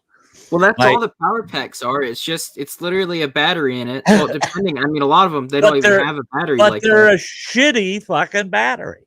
That's what all the buddies I have that have those power supplies say. Oh, I can run my CPAP machine for 2 nights. Well, how much did you pay for that? $349. I spent $140, and I get 7+ nights, and I'm not running just one CPAP. What the hell is that? It's a little battery pack. It's got power supply. One, it uses lithium. Yeah, it's a lithium battery, but this thing, I haven't charged it. I've used it probably 5 nights of fishing and had the light on, which is a good light, for hours. Sounds like you need to charge it. And it's still decent. There's USBs in the top, but the ones that I have that don't have an actual battery in it, they don't last long at all. Right. Yeah. If you're using a lead acid battery and something like that, that's a waste of time. Hey, John R. Timmers says, nice. I never considered the frustration of needing to take a CPAP camping. You probably haven't heard this, John. I even hammock camp in a camp. If I can boondock, take my truck out in the woods somewhere, I'll hammock camp. I'll put my hammock up with a tarp over it, and I run my CPAP machine because in the back of my truck I got a deep cycle battery. I run an extension cord from the inverter over to where my hammock's hanging in the woods.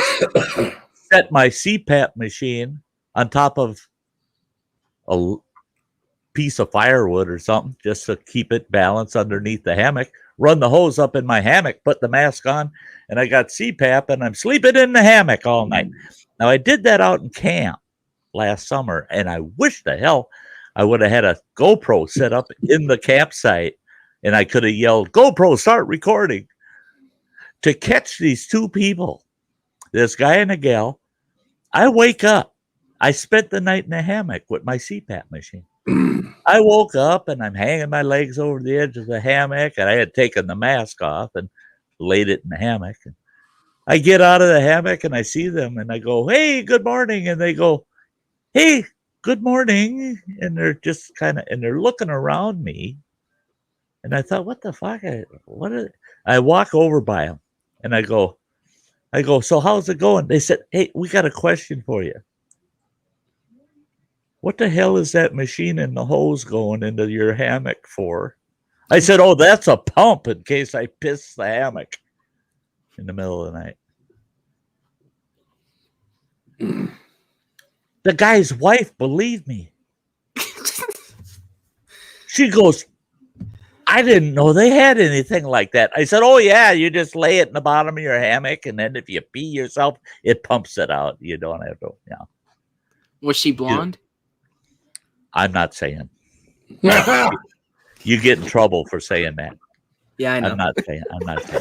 But the guy, he didn't buy it, but he still didn't know what the hell was going on. And he goes, in all seriousness, what is with the hose? I said, it's a CPAP machine. You should have said it was an air conditioner. I said, I got to have a CPAP machine to breathe at night, for Christ's sake.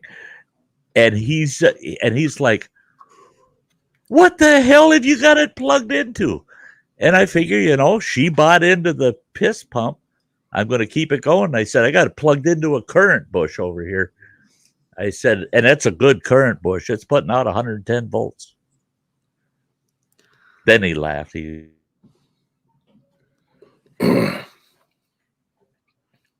Was he froze? You're not froze, Nick. I'm not froze. Is he froze? Is he froze? Is he froze to you? He's froze to me. Now Nick's acting like a doofus because I can still see him moving. Is he froze to you too? Yeah, he's frozen. Okay. Oh my gosh. There we're back. There we're back. I just had my goddamn modem crash. That was the bullshit scale that went all the way to this end, and you got boom, boom, boom.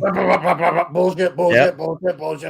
Yeah, the big BS meter capped out. I mean, oh no, I gotta limit myself on the beat. See, that's why you guys know when I'm telling the truth. So does StreamYard, apparently. Sty, it's almost like if I'm our full of internet shit. provider.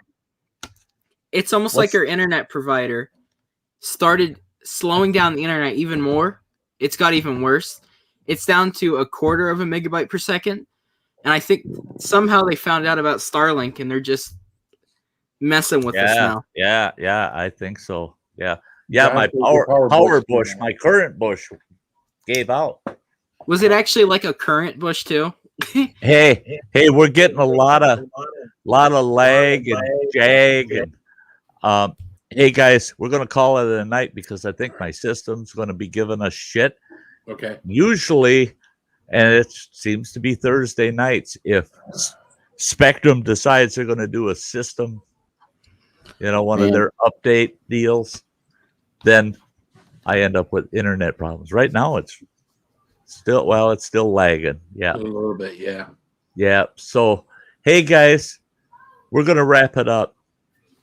Love all you guys. It's been a blast. Hey, if you can, see you tomorrow night. It would be awesome to see you all. I'll be going live tomorrow night at 6 Central Time, 6 p.m. Central Time. So I hope to see you all there. And I'm going to cut out. We're going to cut out of here. I'm going to dance my way out of here, and we'll see you hopefully tomorrow night. All of you. Keep it spicy. Keep it spicy. Yeah. Bye, guys.